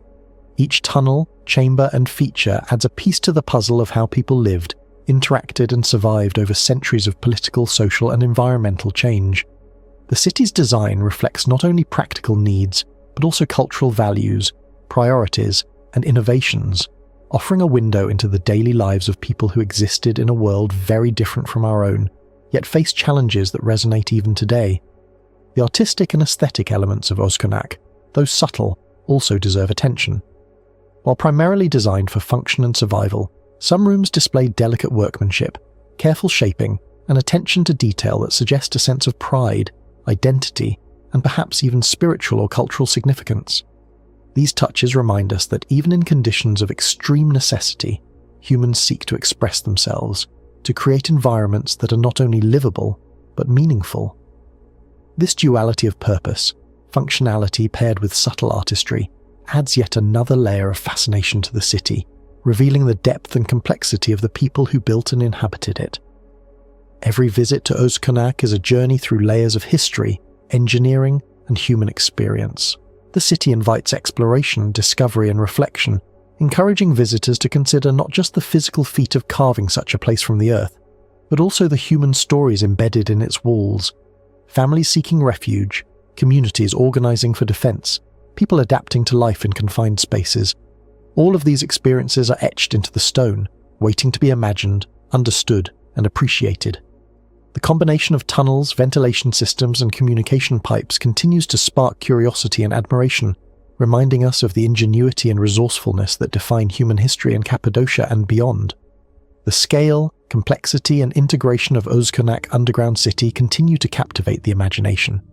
It is a place where survival strategies, community life, engineering skill, and ingenuity converge in an intricate subterranean world. The tunnels twist and stretch. Air flows through shafts carefully positioned to reach the farthest corners, and communication systems allow coordination across levels that might otherwise feel isolated. In every passage, chamber, and shaft, one can sense the careful thought and effort that went into creating a city that could endure, function, and protect its inhabitants across generations. Even in modern times, Özkonak serves as a profound example of human adaptation. It challenges our perceptions of what is possible, revealing that people in the past were capable of remarkable feats of engineering, organization, and foresight. Beneath the sun-baked hills of the Greek island of Samos, among the rugged slopes and the whispers of the Aegean Sea that roll across the landscape, there exists a marvel that has defied time for over 2,500 years. It is known as the Tunnel of Eupalinos, a creation so extraordinary that it continues to amaze engineers, historians, and travelers alike, not only for its age but for the remarkable ingenuity and skill that its construction demanded. This tunnel, an ancient aqueduct that stretches approximately 1,036 meters in length, was dug during the 6th century before the Common Era, a time when the islands of Greece were alive with city-states emerging in strength, culture, and complexity, and when architecture and engineering began to show human ingenuity reaching heights previously thought unimaginable. The Tunnel of Eupalinos was not just a passage through rock, it was a lifeline, a carefully thought-out system designed to carry water, to sustain life, and to reflect the intelligence of a civilization that was determined to conquer nature, not through force, but through thought, calculation, and vision. The mind behind this ancient wonder, Eupalinos, was a man whose name has echoed through the millennia because of this remarkable project. Little is known about the man himself, yet his work speaks across the ages. In a time long before modern machinery, before explosives, before even the simplest drills that might make excavation easier, Eupalinos and his team relied on human labor, basic tools of iron and bronze, and above all precise mathematical thinking to achieve what must have seemed impossible. The tunnel was designed as an aqueduct, a means of transporting water from one side of a mountain to another, supplying the ancient city of Samos with fresh water from distant springs. Its construction reflects a deep understanding of geometry, measurement, and surveying, demonstrating that the ancients were not merely dreamers, but careful planners who could transform vision into reality through methodical steps, rigorous calculation, and relentless human effort. The Tunnel of Eupalinos is remarkable not only because of its length, but because of the manner in which it was excavated. The builders began digging from both ends of the mountain simultaneously, a technique that required careful measurement to ensure that the two ends would eventually meet in the middle. Considering that this was done over 2,500 years ago, long before laser guides, survey equipment, or even a standard unit of measurement as we know it today, the precision with which the two tunnels aligned is astounding. The two teams, starting from opposite sides, had only basic sighting tools and simple knowledge of angles and slopes, yet when the tunnels finally connected, they did so with nearly perfect alignment, a testimony to the meticulous planning and understanding of geometry that must have been involved. The work would have demanded constant calculation, careful observation, and the unwavering commitment of labourers who spent countless hours chipping away at solid rock, breaking stones with hammers and chisels, and slowly creating a passage that would last for millennia. The tunnel itself is a marvel of engineering, not merely because it penetrates the mountain, but because it demonstrates an understanding of functional design that is surprisingly sophisticated for its age. Its width and height were carefully measured to allow the passage of workers, the flow of water, and to maintain structural integrity. The builders understood that tunnels carved into rock could collapse, if not properly supported, and so the dimensions and the angles of the walls, ceilings, and floor were carefully considered. Moreover, the tunnel was constructed with a slight incline, allowing water to flow naturally from the source to the city below. This gradient had to be just right. Too steep, and the water would flow too quickly, potentially causing damage or erosion, too shallow, and the water might stagnate or fail to reach its destination. The precision of this incline shows not only technical skill, but also careful observation of natural forces, an awareness of hydrodynamics in its simplest form, and a deep respect for the power of nature that could not be ignored even by the most determined engineers of the ancient world. Along the length of the tunnel, one can observe the marks of the workers' effort, the rough textures of the chiseled stone, and the uneven surfaces that speak of human hands laboring in darkness, with nothing more than torches to illuminate their path. These marks are a reminder that this was not the work of a single person, but of a team of many, all coordinated and guided by the vision of Eupalinos. The construction would have required an organized workforce, not only for the physical labor, but also to manage tools, remove debris, and maintain the safety of the passage as it slowly advanced into the mountain. One can imagine the echoes of chisel striking rock, the sweat of men in the darkness, and the careful communication between the teams at either end, each step forward a small victory against the seemingly immovable mass of stone. The tunnel is a testament to human perseverance, a physical narrative of determination, skill, and the extraordinary lengths to which humans have gone to secure water, the essence of life, for their communities. Another aspect of the tunnel's brilliance lies in the methods used to ensure the two sides would meet accurately. Eupalinos reportedly employed a combination of geometrical insight and practical trial and error, possibly using vertical shafts to guide the excavation and to check alignment along the path. These vertical shafts, sunk from the surface to the tunnel level, may have served multiple purposes: to provide ventilation for workers, to allow removal of excavated material, and to offer reference points for surveying the tunnel's route. These shafts would have been crucial in ensuring the overall alignment of the tunnel, providing visual markers and relief from the claustrophobic environment below. The very idea that humans could calculate direction and slope so accurately without modern instruments is staggering, reflecting an intellect capable of abstract thought, combined with a practical understanding of the physical world. The tunnel's role as an aqueduct makes it an essential part of understanding the daily life of ancient Samos. Water, even today, is the lifeblood of any community, and in the 6th century before the Common Era, its importance was paramount. Cities were growing, populations were increasing, and the need for reliable access to fresh water was critical. The tunnel of Eupalinos allowed the city to tap into a water source that might have otherwise been inaccessible, ensuring that residents could drink, cook, and irrigate their lands with a consistent supply of clean water. The tunnel would have supported both ordinary households and public spaces, including baths, fountains, and possibly small agricultural projects, reflecting a society attentive to both practical needs and public welfare. Water carried through this tunnel would have been a silent force, flowing steadily beneath the feet of the city's inhabitants, sustaining life and connecting human ingenuity with the natural world above and below the mountain. The very location of the tunnel, carved through solid rock, adds to its awe-inspiring nature. The mountains of Samos are not gentle slopes but rugged and resistant, presenting a formidable challenge to any engineer. The choice to tunnel through rather than around the mountain speaks to the determination and resourcefulness of Eupalinos and his team. They understood that directness was key, that water must reach the city efficiently, and that the effort to pierce the rock was justified by the benefits of a straight, reliable route. The tunnel's path would have been plotted carefully, considering the contours of the land, the properties of the rock, and the need for stability. Every strike of the chisel was a negotiation with the mountain, a dialogue in stone that has lasted over 2.5 millennia, a silent conversation between human ambition and the stubborn endurance of nature. Beyond its functional purpose, the tunnel of Eupalinos also holds symbolic significance, a representation of the intelligence, creativity, and resilience of the people of Samos.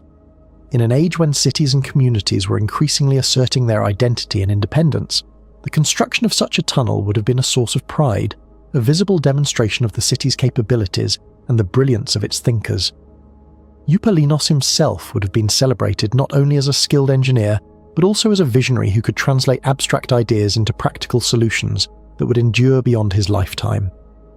The tunnel stands as a reminder that the ancients were capable of feats that rival our own, using thought, observation, and skill to overcome challenges that might seem insurmountable, even with today's technology. Exploring the tunnel today, one can almost feel the presence of those who laboured within it so long ago. The narrow passages force visitors to move carefully, echoing the conditions of the original workers who navigated the same spaces with only torches for light. The air is cool and slightly damp, carrying the scent of stone and history, a tangible connection to the past. Walking through the tunnel, one cannot help but imagine the planning, the labour, and the sheer willpower that went into every metre of excavation.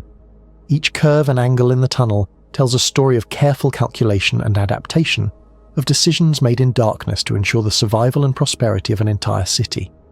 The sense of scale is both humbling and inspiring, a reminder that human ingenuity has long been capable of achieving wonders that endure far beyond the lifetimes of those who first created them. The tunnel's construction is also a window into the technological and mathematical knowledge of the 6th century before the Common Era, at a time when the world had no electricity, no powered machines, and no advanced surveying equipment. The ability to conceive, design, and execute such a project is extraordinary. The builders would have needed a deep understanding of angles, measurement, and proportion, as well as a practical sense of how to translate abstract calculations into physical excavation. They had to anticipate challenges, solve problems in real time, and coordinate labour in a complex and potentially dangerous environment. The Tunnel of Eupalinos thus represents not merely a physical accomplishment, but a triumph of human cognition, an example of how thoughtful planning and applied knowledge can achieve results that seem almost magical to those who come after. Historians and engineers continue to study the tunnel with fascination, uncovering insights into ancient construction techniques and the lives of the people who built it. Archaeological investigations have revealed the tools used, the sequence of excavation, and the methods for surveying and aligning the tunnel. These studies have confirmed that the tunnel was constructed with remarkable precision, with only minor deviations along its length, and that it remains an enduring example of how ancient engineers could harness both theory and practice to achieve a goal. Every measurement, every mark on the wall, and every feature of the tunnel adds to our understanding of the ingenuity of the ancients, illustrating a continuity of human curiosity, creativity, and the relentless pursuit of solutions to practical problems. The tunnel also provides insight into the broader context of Greek civilization during the 6th century before the Common Era. Samos, like many other city-states, was experiencing growth in population, trade, and culture. The construction of public works such as aqueducts, tunnels, and other infrastructure was a reflection of social organization, the presence of skilled labor, and the ability of a city to mobilize resources toward a common goal. The Tunnel of Eupalinos thus serves not only as an engineering feat, but also as a lens through which we can view the society that produced it, revealing priorities, capabilities, and the interplay between human ambition and environmental challenges. It reminds us that even in antiquity, communities were capable of complex projects that combined technical skill, organization, and vision, leaving legacies that continue to captivate and instruct us today. The remarkable survival of the tunnel over more than 25 centuries also speaks to the quality of its construction. Despite natural processes of erosion, earthquakes, and human activity, the tunnel has endured, a testament to the careful selection of its path, the stability of the rock, and the skill of its builders. The very longevity of the Tunnel of Eupalinos reinforces the idea that human craftsmanship, when guided by careful planning and understanding of natural forces, can achieve permanence that extends far beyond the lifespan of its creators. It is a silent witness to the passage of time, a structure that has outlasted generations, civilizations, and even empires, preserving a story of ingenuity, labor, and human vision in stone. The Tunnel of Eupalinos is also notable for its influence on subsequent engineering projects. Its design and execution set a standard for later aqueducts, tunnels, and water management systems throughout Greece and beyond. The principles demonstrated in the tunnel, alignment from opposite ends, careful gradient control, and structural stability, became part of the collective knowledge that shaped future generations of engineers. In this sense, the tunnel is not only a historical artifact but also a pedagogical tool, a source of inspiration and instruction for anyone seeking to understand the evolution of engineering thought and practice over millennia. The story of the Tunnel of Eupalinos continues to captivate those who encounter it, whether as scholars, tourists, or casual observers of history. Its existence prompts questions about human capability, the interplay of necessity and creativity, and the lengths to which societies will go to secure essential resources. The tunnel is a reminder that the past is not a distant, abstract concept, but a living narrative etched in stone, carrying lessons about perseverance, ingenuity, and the desire to overcome obstacles through thought and effort. Each step within the tunnel is a connection to the people of Samos who, in the 6th century before the Common Era, dared to envision a solution that would endure far beyond their own lives, a solution that continues to inspire wonder, admiration, and study thousands of years later. The excavation of the tunnel would have required more than just physical strength. It demanded planning and logistics on a scale that might surprise modern observers. Teams of workers would have been organised to handle different tasks, some chipping away at the rock face, others transporting debris, while still others measured distances, slopes, and angles. The coordination of these teams was critical, as even minor errors could have caused delays, structural weaknesses, or misalignment between the two ends. Supplies had to be managed carefully, including food, water, and tools, ensuring that labourers could sustain their efforts in a demanding environment. Communication between the teams, despite the long distance and lack of modern technology, would have been constant and precise, relying on signals, measurements, and perhaps even sound or light to convey instructions across the mountain.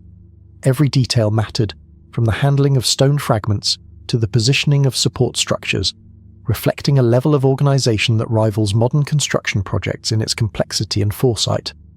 The tunnel's design also reveals an understanding of human ergonomics and practical needs, even in an era long before such concepts were formally recognised. Its dimensions allowed workers to move and operate tools effectively, and the gradient of the passage ensured that water could flow steadily without requiring additional pumping.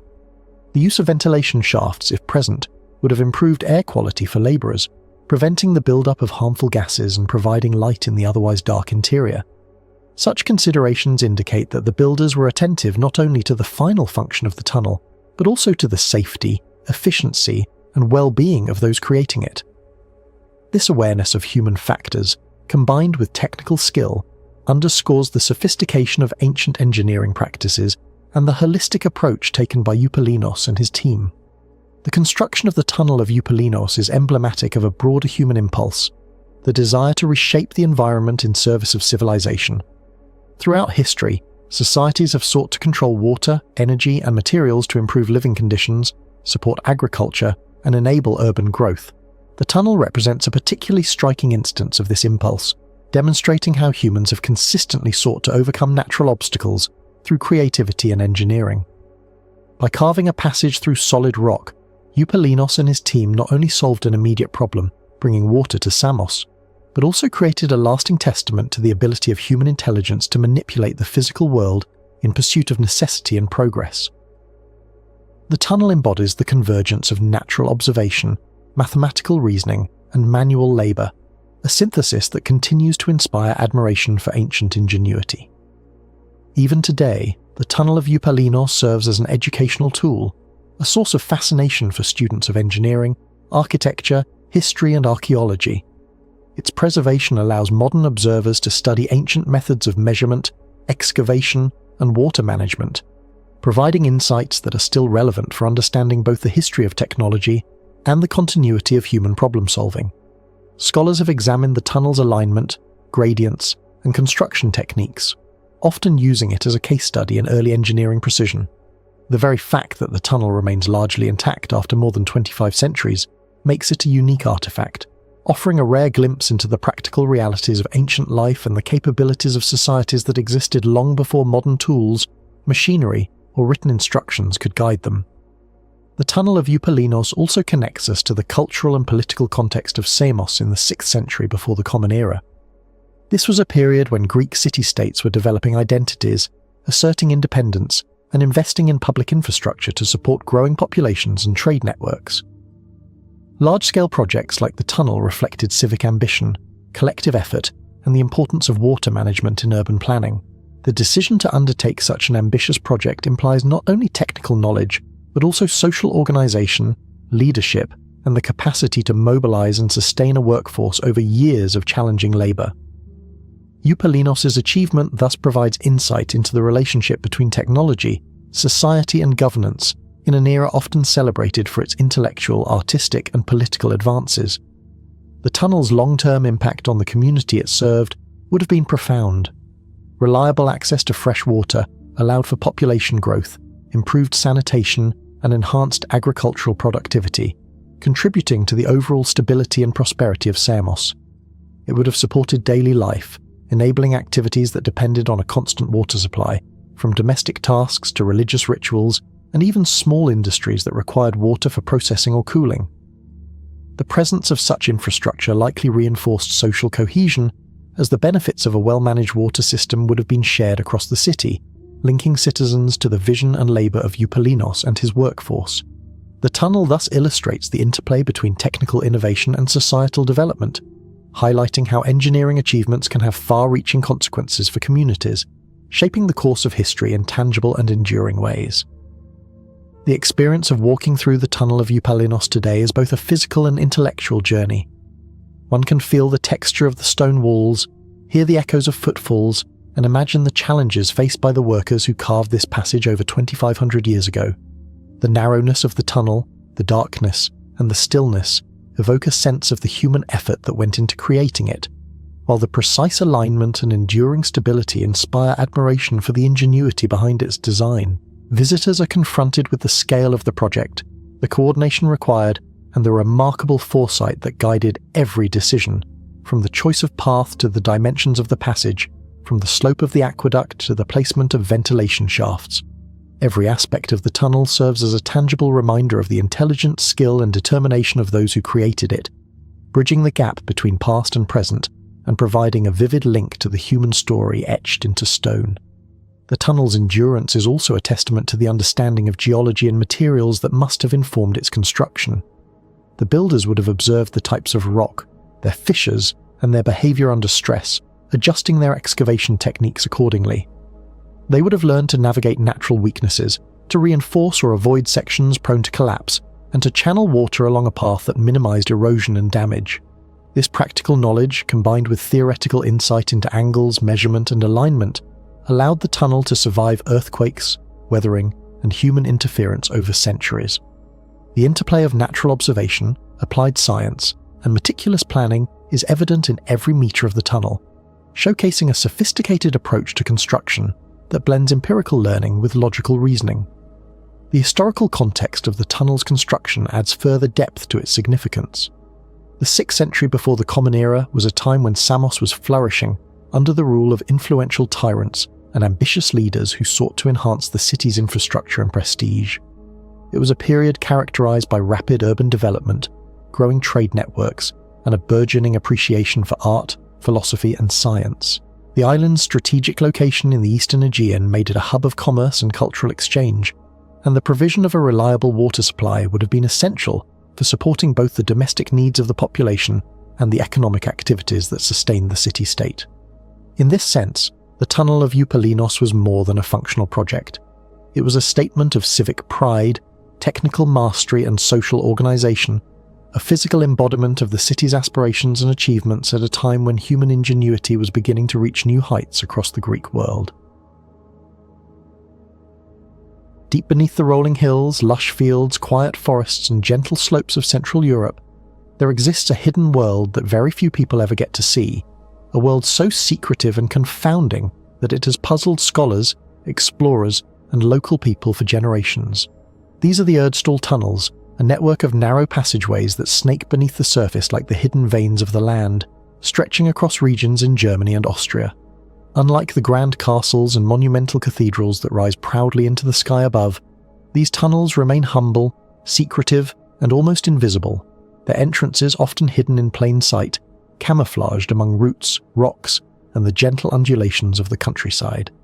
For centuries, these passages have whispered to those who have ventured into them, yet their true story, their origin, and the purpose for which they were made remain elusive, shrouded in mystery and speculation. The Erdstall tunnels are striking for the sense of intimacy and confinement they evoke. They are almost uniformly narrow, often so tight that an average adult can barely squeeze through, sometimes requiring the person to crawl on hands and knees, or even press their bodies flat against the earthen walls. The walls themselves are rough and irregular, hewn directly from the soft, pliable soil, rock and clay of the region, with no evidence of sophisticated tools, except perhaps for simple implements that might have been used to scrape and dig. Their height rarely exceeds 4 feet, so that most adults must stoop to move forward, while the width is often just wide enough for a single person to navigate. This has led to a very particular and unsettling feeling for anyone brave enough to explore them. People who have descended into the tunnels often speak of a sense of claustrophobia, a creeping awareness of the earth pressing close on all sides, a muffled quiet that makes even the smallest sound echo strangely, and a feeling of being enclosed in a world cut off from the skies, sunlight, and open air that one takes for granted above ground. Scattered widely across the landscapes of southern Germany, Austria, and into neighbouring regions, the Erdstall tunnels do not form a continuous or single complex like the underground cities of Cappadocia or the vast catacombs of Rome. Instead, they appear as thousands of separate, discrete tunnels, sometimes clustered in a particular area, sometimes appearing almost at random, as if they had sprung from the earth with no clear pattern at all. In Germany, many of these tunnels are found in Bavaria, in the hilly countryside where forests and farmland intermingle. In Austria, they appear in the regions of Upper Austria and Styria, where fertile valleys meet wooded hillsides. The entrances to these tunnels are often hidden beneath grassy mounds, under shrubs, or along the edges of farms and pathways, suggesting that their builders either wished to keep them secret or simply integrated them seamlessly into the landscape, leaving no large or obvious traces behind.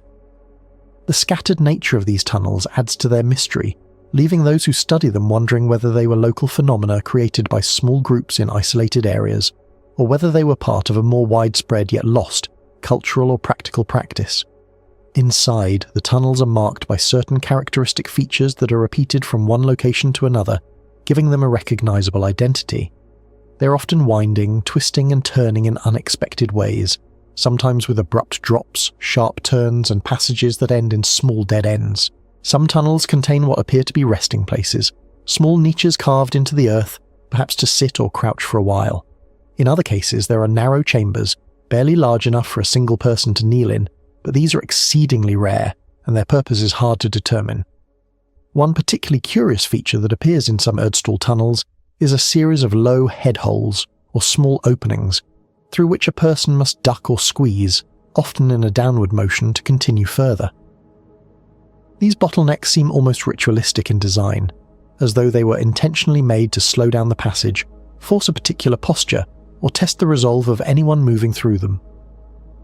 Despite their simplicity and small scale, the tunnels are not always easy to navigate. The floors are often uneven, sometimes slippery, and occasionally littered with small rocks or debris. In many areas, the tunnels narrow dramatically, forcing explorers to crawl in tight, uncomfortable positions for extended periods. Air in the tunnels is generally cold, damp, and musty, and in longer passages it can feel as though the air itself is heavy with age, carrying the faint scent of the earth that has rested untouched for centuries.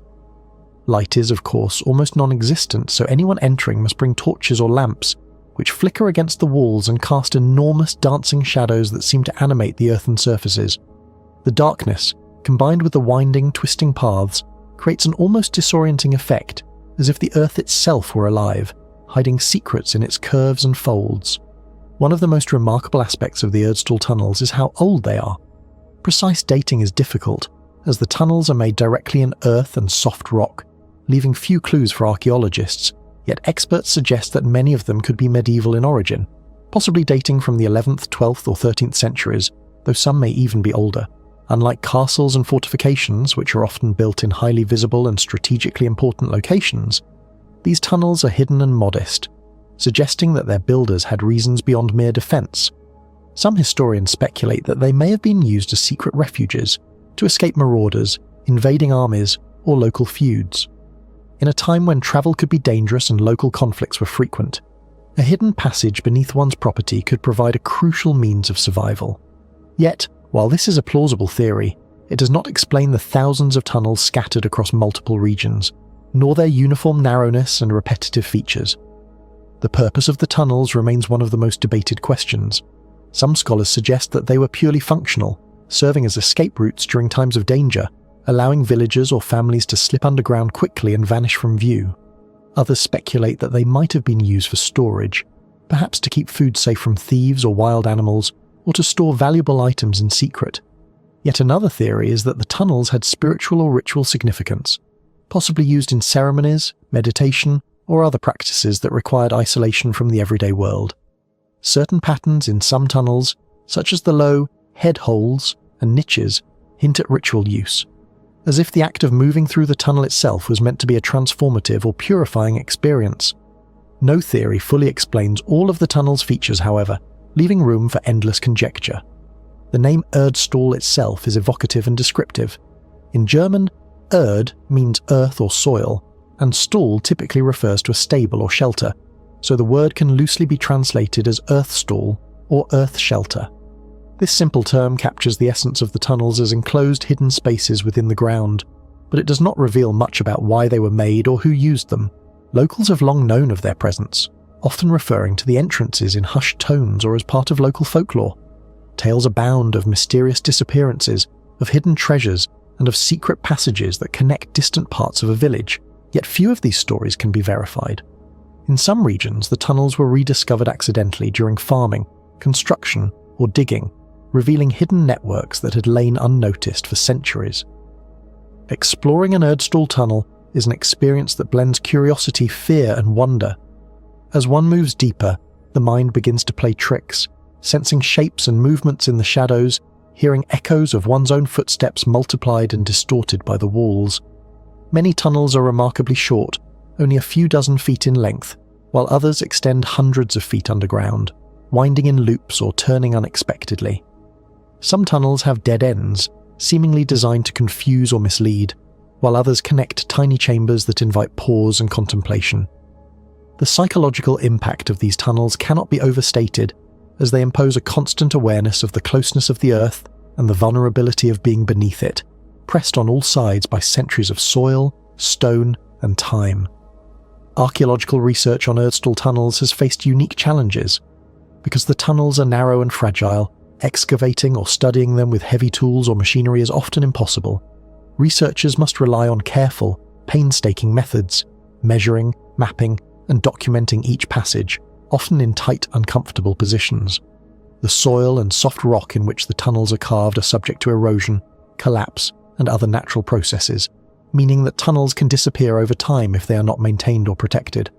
Some tunnels have been stabilized with wooden supports, especially in areas open to the public, but many remain as they were, raw, unmodified, and wild.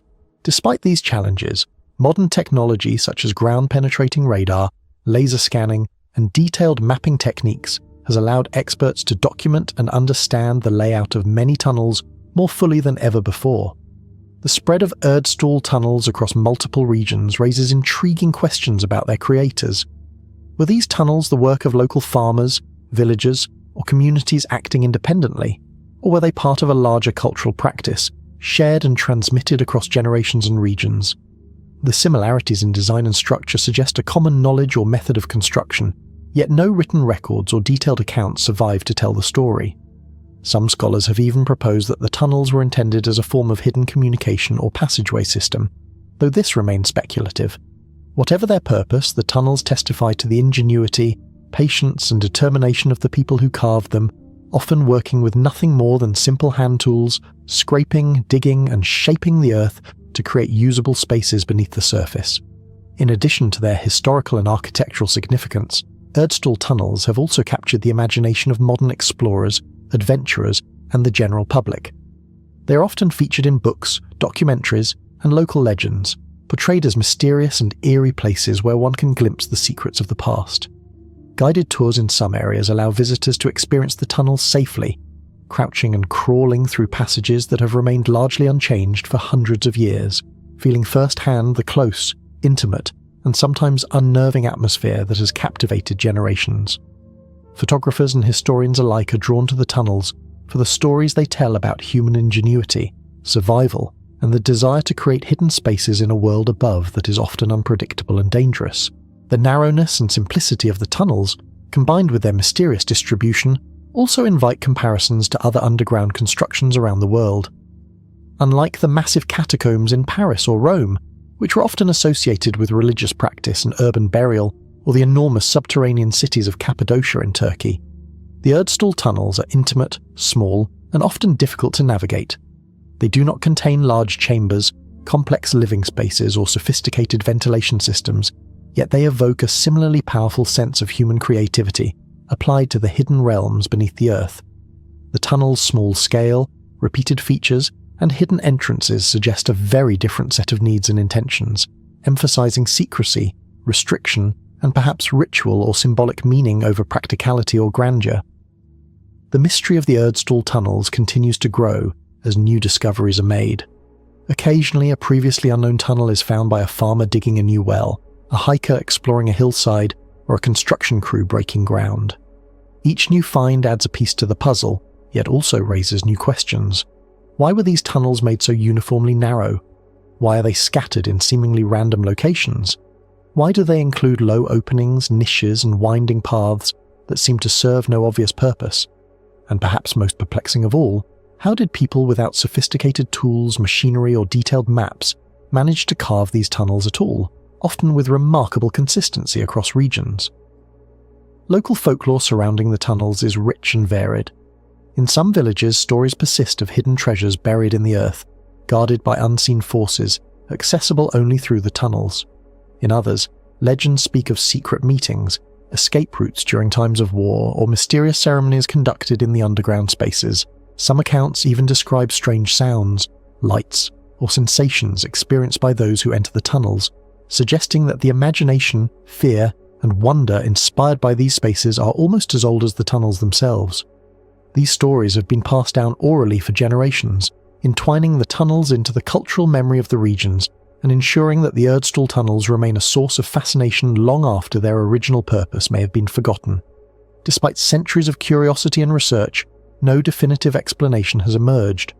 The tunnels resist easy classification, standing as silent witnesses to human activity in times long past. Their simplicity and secrecy, their narrowness and scattered presence, and their peculiar features all suggest that they served a purpose that is not fully understood today. They were not built to impress or dominate like castles or fortresses. They were built to hide, to protect, to channel, to guide, or perhaps to serve some symbolic or spiritual need lost to time. Each tunnel, each turn, each narrow passage carries with it a whisper of history, a fragment of an ancient story that remains incomplete, urging those who enter to imagine, to wonder, and to search for meaning in the darkness beneath the familiar landscapes of Germany and Austria.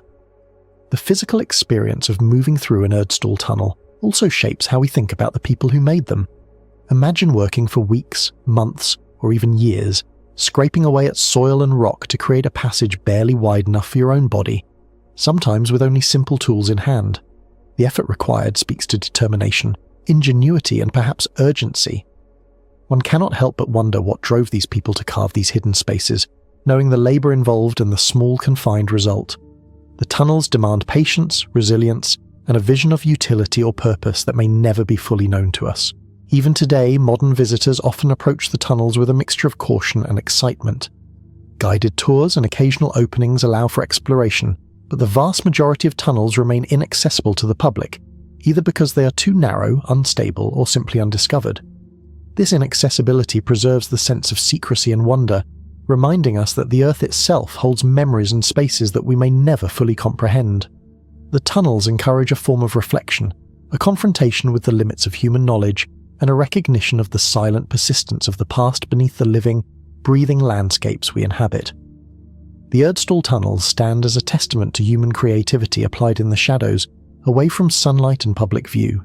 They are reminders that not all human endeavour seeks fame, glory, or permanence in visible form. Sometimes, ingenuity and purpose find expression in small, hidden, and almost invisible ways, leaving traces that whisper through centuries rather than proclaim them. They invite us to think about survival, secrecy, faith, ritual, and the myriad reasons people have sought to shape the Earth to meet needs that are no longer immediately obvious. Each tunnel carries with it countless unanswered questions. How many of these tunnels existed originally, before time, erosion, and human activity reduced their numbers? How were the tunnels constructed? With what tools, and according to what plan or knowledge? Were they part of a local tradition, passed down from one generation to the next, or an isolated practice that appeared independently in different locations? And what of the communities above the ground? What stories, fears, or daily realities led to the creation of spaces so hidden, narrow, and mysterious?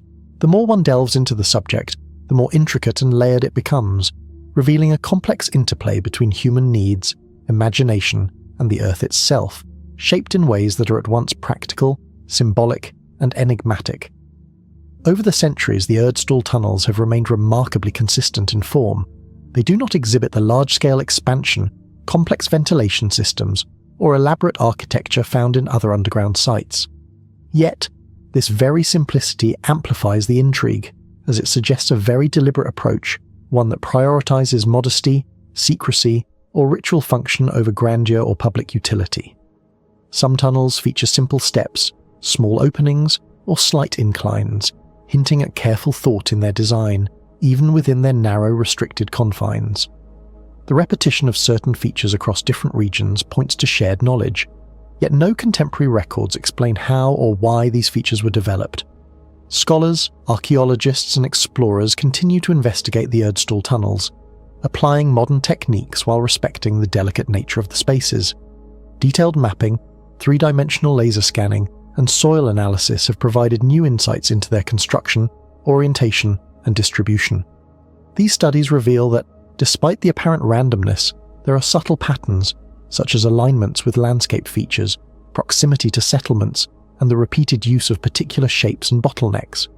Each piece of data adds a fragment to the puzzle, yet the overall picture remains tantalizingly incomplete, preserving the sense of mystery that has surrounded these tunnels for centuries. Even the smallest tunnels carry stories of human interaction with the Earth that are profoundly evocative. They demonstrate a willingness to enter darkness, to carve, to hide, and to create spaces that prioritize function, safety, or ritual over comfort. The tight confines, the low ceilings, and the twisting, turning paths all speak to an intimate relationship with the subterranean environment, a negotiation between human need and the constraints of earth, rock, and clay. The tunnels are silent witnesses to ingenuity and resilience, reminders of the lengths to which people will go to shape the world around them, even when the results are hidden from view. The fascination with Erdstall tunnels also highlights the human attraction to hidden places, secret spaces, and unexplored realms. People are drawn to what is hidden, mysterious, and slightly dangerous. The tunnels offer a physical manifestation of this curiosity, inviting exploration, reflection, and imagination. Each narrow passage can spark stories, legends, and speculation, creating a rich tapestry of narrative that intertwines with the historical and archaeological record. In this way, the tunnels serve not only as historical artifacts but also as catalysts for imagination, mystery, and adventure, bridging the gap between past and present, Earth and human curiosity. The tunnel's hidden entrances, sometimes just a few feet across and often partially covered by vegetation or soil, create a sense of discovery even before one enters. To find an Erdstall entrance is to step into a world that feels separate from the ordinary, a liminal space where the rules above ground seem suspended, and where every turn or squeeze through a narrow passage carries the weight of centuries.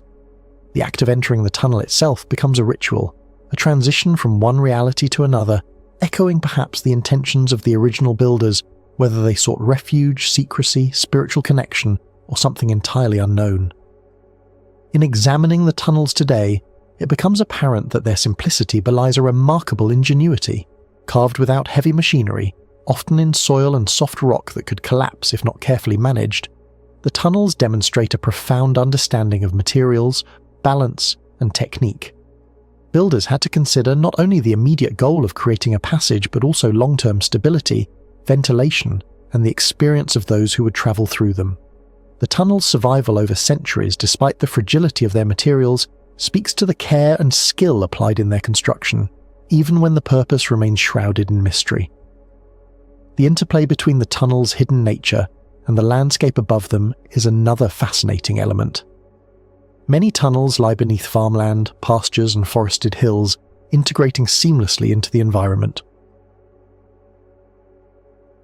Petra, located in the southern part of modern-day Jordan, is a site of extraordinary beauty and historical significance, a city carved almost entirely from the reddish-pink sandstone cliffs that rise dramatically from the surrounding desert.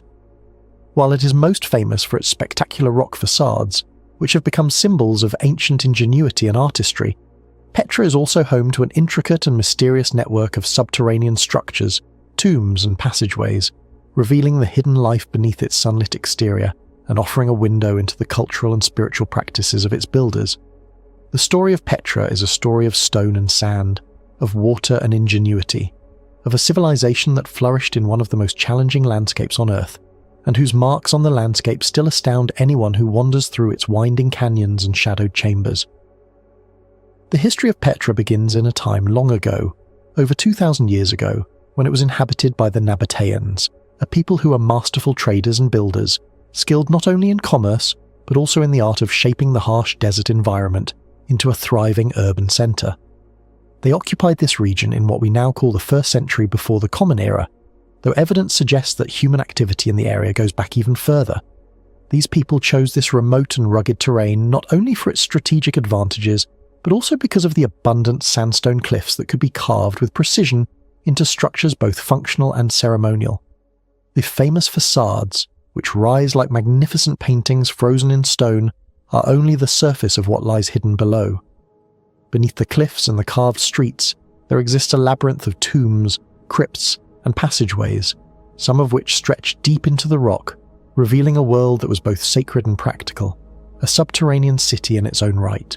The underground tombs of Petra are remarkable in their variety, ranging from simple chambers hewn from the rock to vast and complex complexes, each with its own character and purpose. Some tombs feature multiple chambers, with carved niches and recessed alcoves, likely used to house the remains of the dead along with offerings, while others resemble small temples or sanctuaries, their walls decorated with reliefs and inscriptions, hinting at the beliefs and rituals of the Nabateans. The design of these tombs reflects a sophisticated understanding of both engineering and spiritual symbolism. Light and shadow are carefully manipulated, with narrow corridors leading to wider chambers, creating spaces that convey a sense of mystery and reverence. Many of the subterranean structures are cut so deeply into the cliffs that the stone above forms natural ceilings, often supported by pillars or carved buttresses, ensuring that these underground chambers could endure the passage of centuries in a region prone to earthquakes and erosion. The passageways beneath Petra are no less fascinating. Some of them are relatively narrow, winding through the rock like veins connecting tombs, water channels, and other underground spaces. Others are wide and deliberately constructed, perhaps serving as ceremonial routes or secret paths for movement unseen by those on the surface. The Nabateans were renowned for their mastery of water management, and it is likely that some of these passageways served practical purposes, channeling rainwater or spring water through the city, while also creating hidden corridors for storage, refuge, or the transportation of goods. The skill required to carve these tunnels into solid rock without modern tools is staggering, a testament to both their vision and their determination to adapt the landscape to their needs.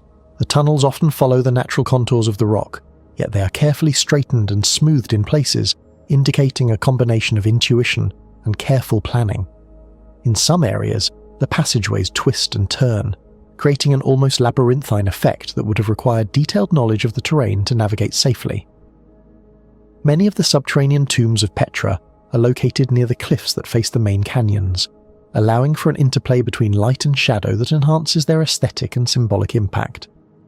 As sunlight shifts throughout the day, the interiors of these tombs are illuminated in changing patterns, creating an experience that may have been intended to evoke a spiritual or contemplative response from visitors. Some tombs are adorned with carved decorations, including geometric patterns, floral motifs, and representations of human and divine figures. Although the sandstone's softness means that many of these carvings have been worn away over time, leaving only hints of their former intricacy. These decorations, combined with the careful proportions of the chambers and passageways, suggest that the Nabateans placed great importance on the experience of the subterranean space, using it not only for burial, but also as a setting for rituals, reflection, and remembrance. Petra's underground passageways are often interconnected in surprising ways, with tunnels that link tombs to water reservoirs, cisterns, and hidden chambers, forming a network that extends beneath the city's visible structures.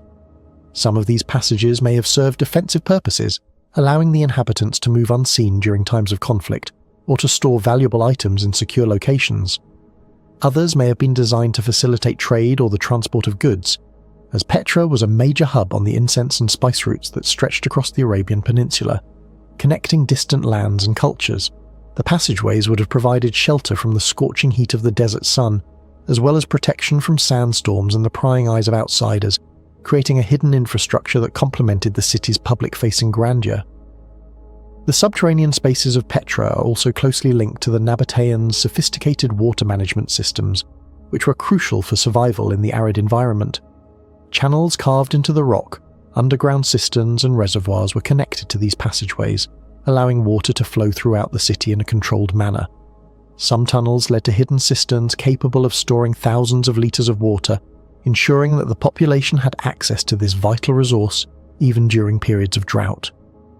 These systems demonstrate an extraordinary understanding of hydraulics and geology, showing that the Nabateans were not only artists and traders, but also engineers capable of shaping their environment to meet both practical and ceremonial needs. The interplay between water, rock, and human habitation is evident throughout Petra, creating an urban landscape in which subterranean spaces were as important as the buildings that rose above them. Exploring the subterranean tombs and passageways of Petra reveals the complexity of Nabatean society. The variation in tomb size and decoration suggests a hierarchy in which some individuals or families were afforded grand, elaborately carved burial spaces, while others rested in simpler chambers. The presence of multiple chambers within a single tomb, sometimes linked by narrow corridors, indicates that families may have been buried together, reflecting social structures that emphasize kinship and continuity.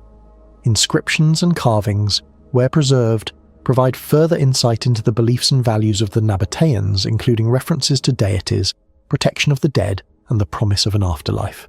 These subterranean spaces were not merely functional, they were expressions of identity, status, and faith, a testament carved in stone to the lives and aspirations of those who once walked Petra's sunlit streets.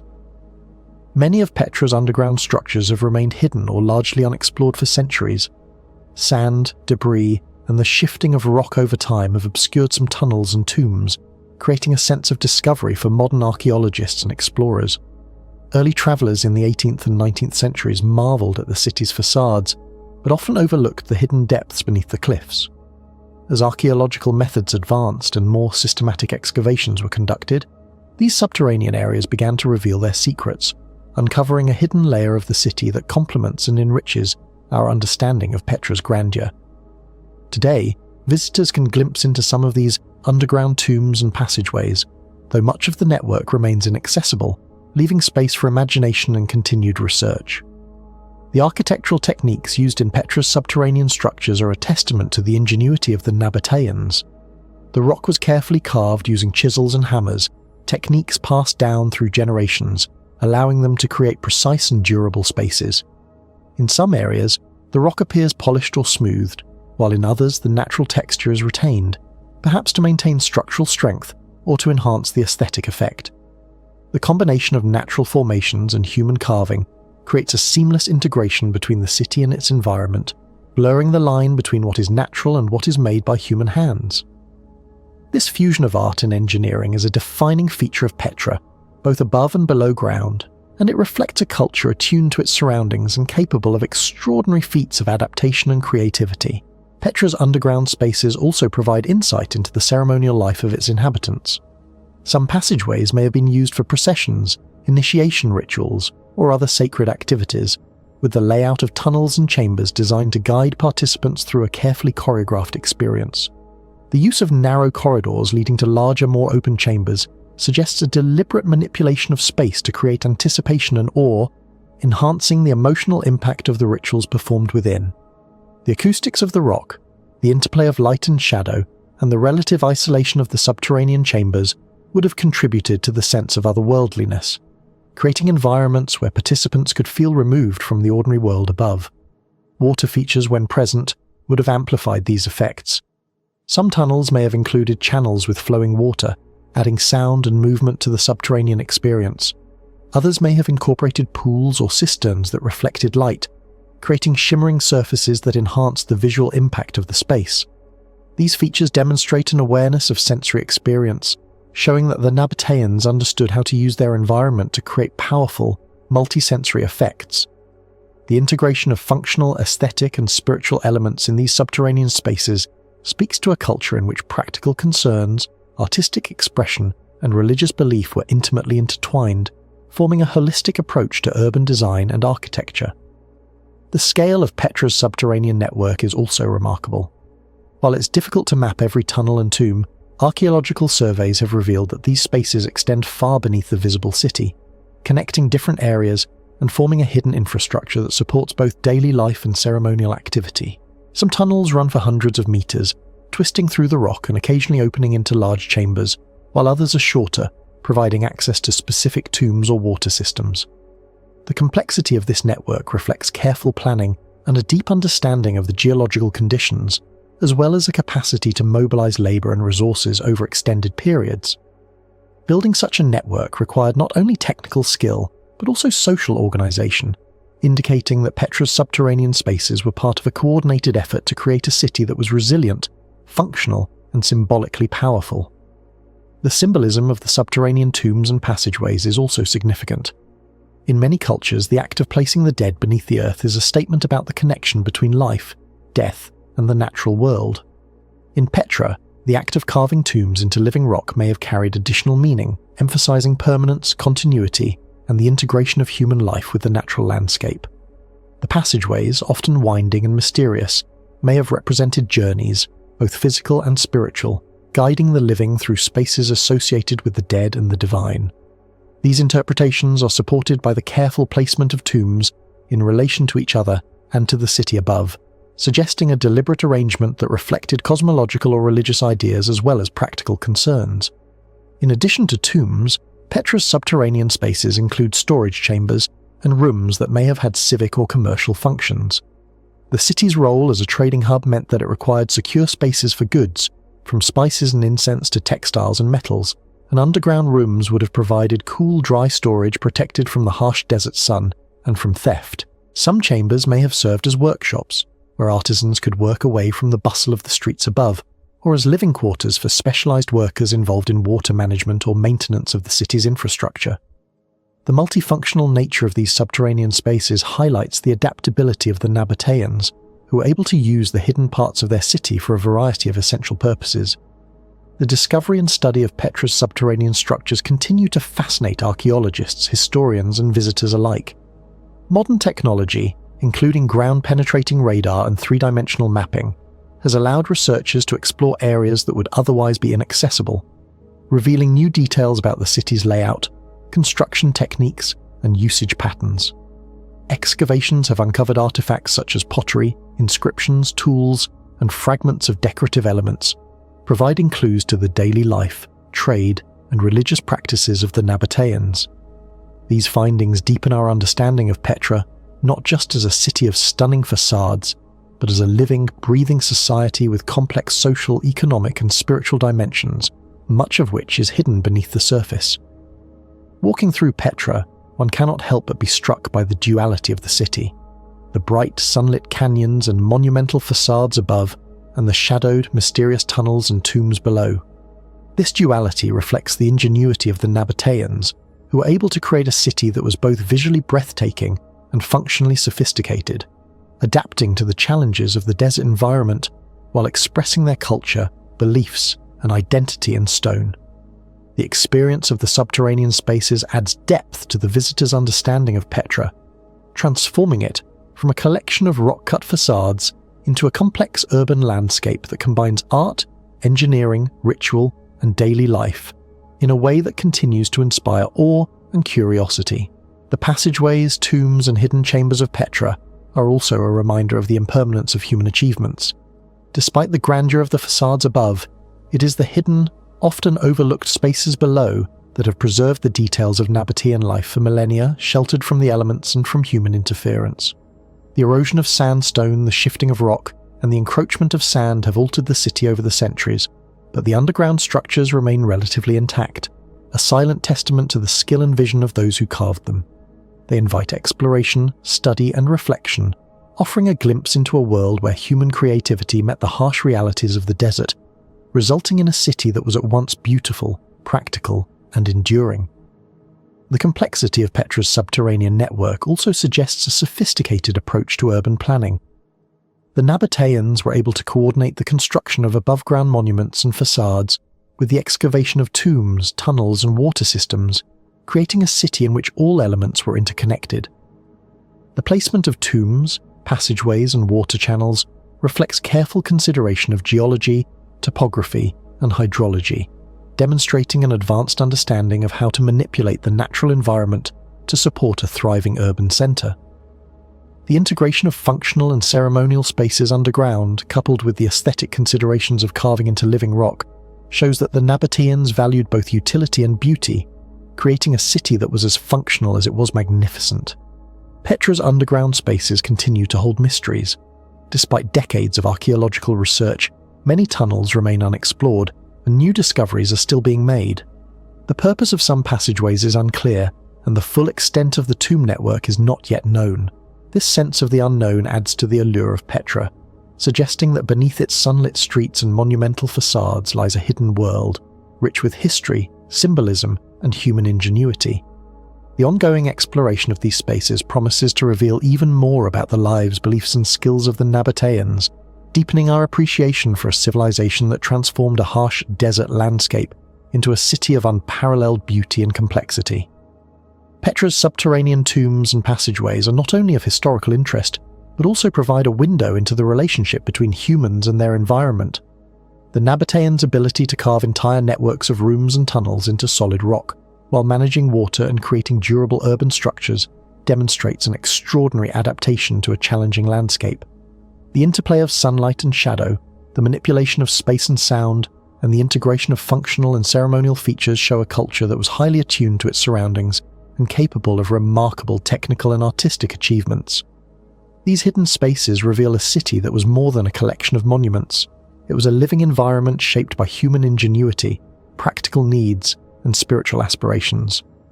The underground world of Petra also emphasizes the contrast between what is visible and what is hidden.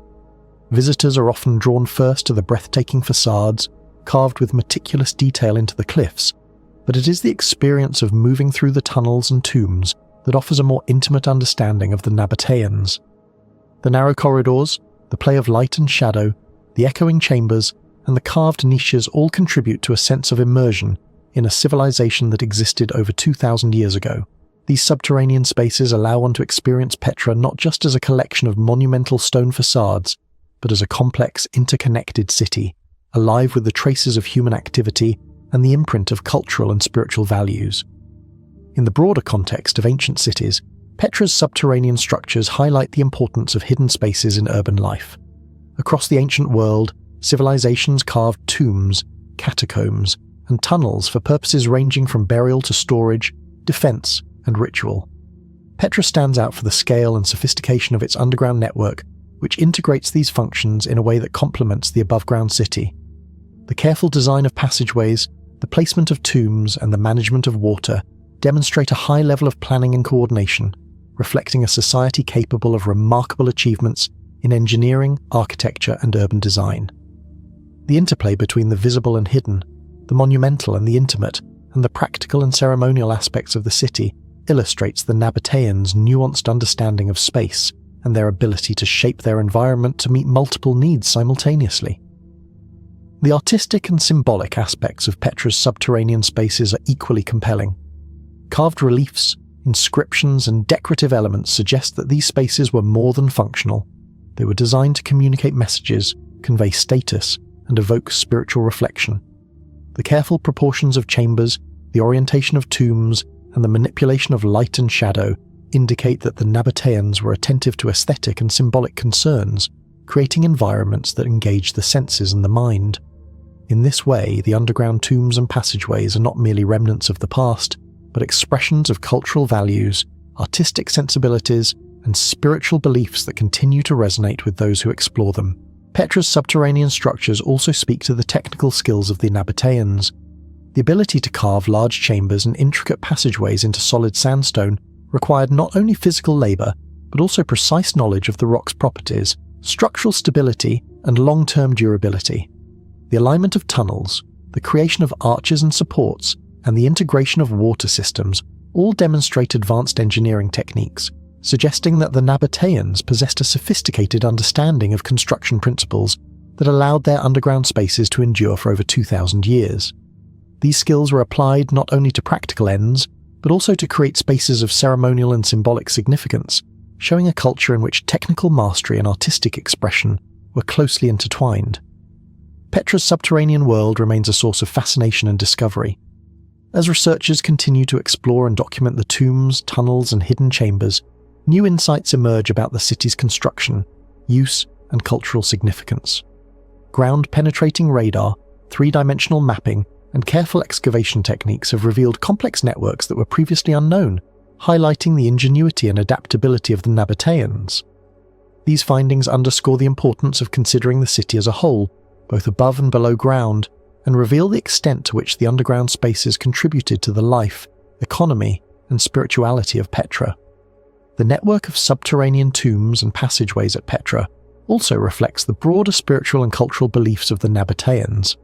Burial practices, ritual spaces, and the design of passageways indicate a concern with the afterlife, the journey of the soul, and the deep symbolic meaning of descending into the earth. The act of going downward, moving from the bright world above into the cool and silent chambers below, may have represented a transition from the realm of the living to the realm of ancestors and spirits. In many cultures, the earth itself is seen as a source of life and a place of return after death, and the Nabateans might have shared similar ideas, carving their tombs into the living rock as a way of connecting their loved ones to the eternal landscape around them.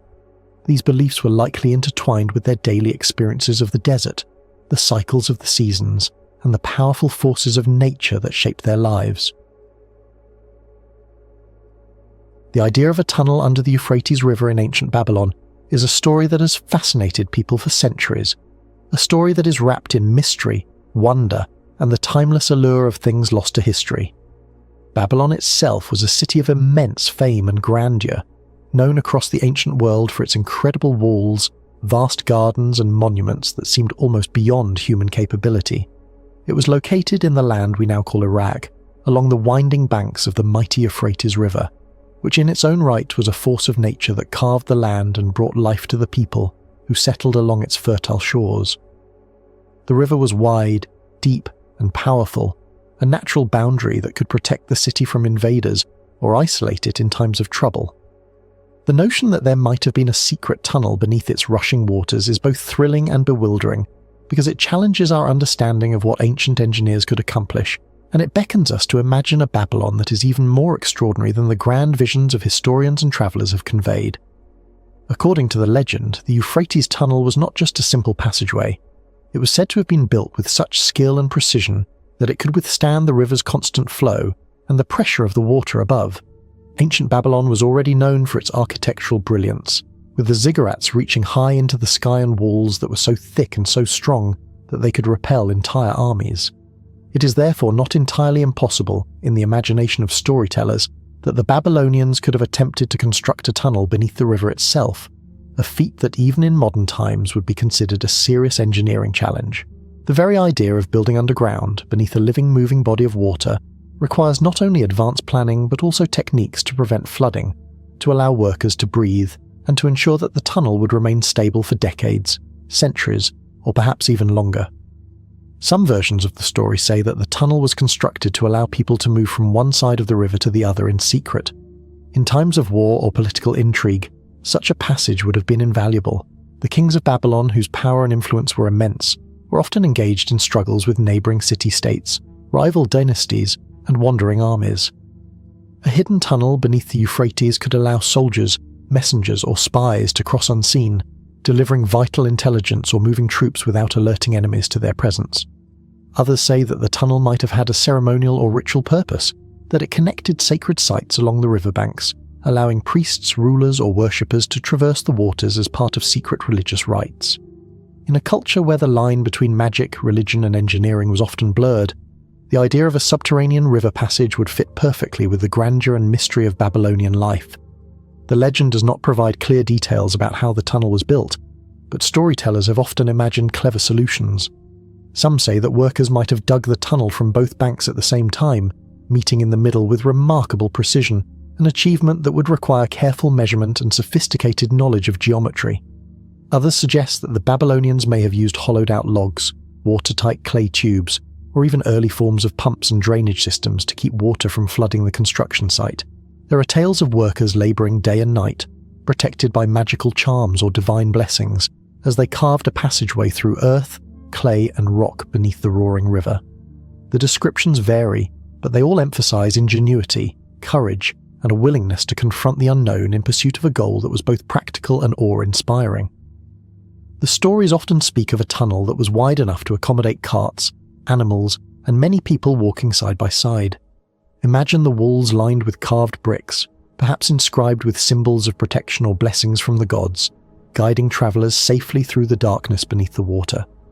The floor may have been smooth, possibly even paved, so that transport could be efficient and swift. Lanterns, oil lamps, or torches might have illuminated the way, flickering against the damp walls and casting dancing shadows that added to the mysterious aura of the subterranean passage. Water channels or drainage systems could have run along the sides, keeping the tunnel from flooding during times of high river flow, while air shafts or vents allowed fresh air to circulate, ensuring that the workers and travellers would not be overcome by the stifling underground atmosphere. The legend also touches on the dangers involved. Tales describe the risks of cave-ins, sudden flooding, and the exhaustion of workers who laboured tirelessly to carve through the earth beneath a river that was unpredictable and wild. The Euphrates was known for its floods, especially in the spring when snow melted in distant mountains, and rain swelled the river beyond its usual banks. A tunnel beneath it would have had to withstand enormous pressure, and even the most careful builders would have faced the constant threat of disaster. Yet the stories insist that the tunnel, if it existed, survived these challenges, at least long enough to become a part of Babylonian lore. Some stories also describe secret treasures or sacred objects hidden within the tunnel. In a city as rich as Babylon, with palaces, temples, and monuments filled with gold, silver, precious stones, and sacred artifacts, it is easy to imagine that some of these items might have been concealed in the darkness beneath the river. Perhaps the tunnel contained chambers where valuable goods were stored safely, out of reach of thieves or invading armies. Perhaps it held sacred objects used in rituals that could only be performed by a select few. The very idea of hidden treasure beneath a river in one of the most powerful cities of the ancient world is irresistible, blending the practical with the mystical, the possible with the fantastical. Legends often suggest that the tunnel was discovered, lost, or forgotten multiple times throughout history. Some versions say that kings or conquerors stumbled upon it, only to have its secrets vanish again due to natural disasters, deliberate sealing, or the erosion of the riverbanks. Others imply that the knowledge of its construction was passed down secretly among a select group of engineers or priests, who knew the methods but never revealed them to the wider public. The tunnel becomes a symbol not only of engineering genius, but also of secrecy, of things hidden beneath the surface of everyday life, waiting to be rediscovered by those curious enough to look. The notion of the Euphrates Tunnel has inspired countless imaginations beyond Babylon. Greek historians writing centuries later, Arab scholars exploring Mesopotamian ruins, European travellers in the medieval period, and modern archaeologists have all speculated on whether such a tunnel could have existed. Some have suggested that ancient Babylonians might have had techniques for dealing with water pressure, using clay linings, sand, or bitumen to waterproof the passage. Others have argued that tunnels beneath rivers are simply too risky, and that the stories are exaggerated or symbolic, reflecting the Babylonians' fascination with grand engineering, divine favour, and the power to shape the natural world. The very image of a tunnel under a flowing river evokes a sense of wonder that goes beyond practical concerns. It captures a human fascination with what lies beneath the surface, with hidden passageways that connect places and people in ways invisible to the outside world. The Euphrates itself is a living, breathing entity in these stories, a river whose currents can conceal as easily as they reveal, whose waters might hide the path of a clever engineer, or wash away the traces of ambition, effort, and ingenuity. To imagine a tunnel beneath it is to imagine a secret world, a hidden artery of connection running silently under a river that has shaped civilizations for thousands of years. Some versions of the legend even hint at the tunnel extending beyond the immediate area of Babylon, connecting distant parts of the city, linking temples, palaces, and other structures in a subterranean network. If true, it would have been one of the most impressive engineering achievements of the ancient world, predating even the most famous Roman tunnels and aqueducts by centuries. It would require not only advanced understanding of construction, but also careful observation of the river's behaviour, the soil and rock beneath it, and the forces that could threaten the stability of a man-made passage. The Babylonians were known for their ability to measure time, track celestial movements, and organise complex societies, so it is not entirely inconceivable that such an endeavour could have been imagined, even if its physical realisation remains uncertain. Stories of the tunnel often blend fact and imagination in a way that is characteristic of ancient legends. Babylon was real, The Euphrates was real, the city's walls and temples were real, yet the idea of a tunnel under the river is more elusive. Some scholars have suggested that references to such a tunnel could have been metaphorical, a symbol of connection between sacred places or a representation of hidden knowledge. Others argue that even if no tunnel existed, the legend captures the essence of Babylonian ambition, the desire to overcome natural obstacles, and the fascination with creating something lasting and extraordinary in the world. The tale of the Euphrates tunnel also intersects with the broader human fascination with hidden underground spaces. Throughout history, cultures have dug beneath the earth for shelter, storage, ritual, or escape. In the deserts, mountains, and river valleys of the ancient world, tunnels and subterranean chambers appear again and again, each serving a practical or symbolic purpose.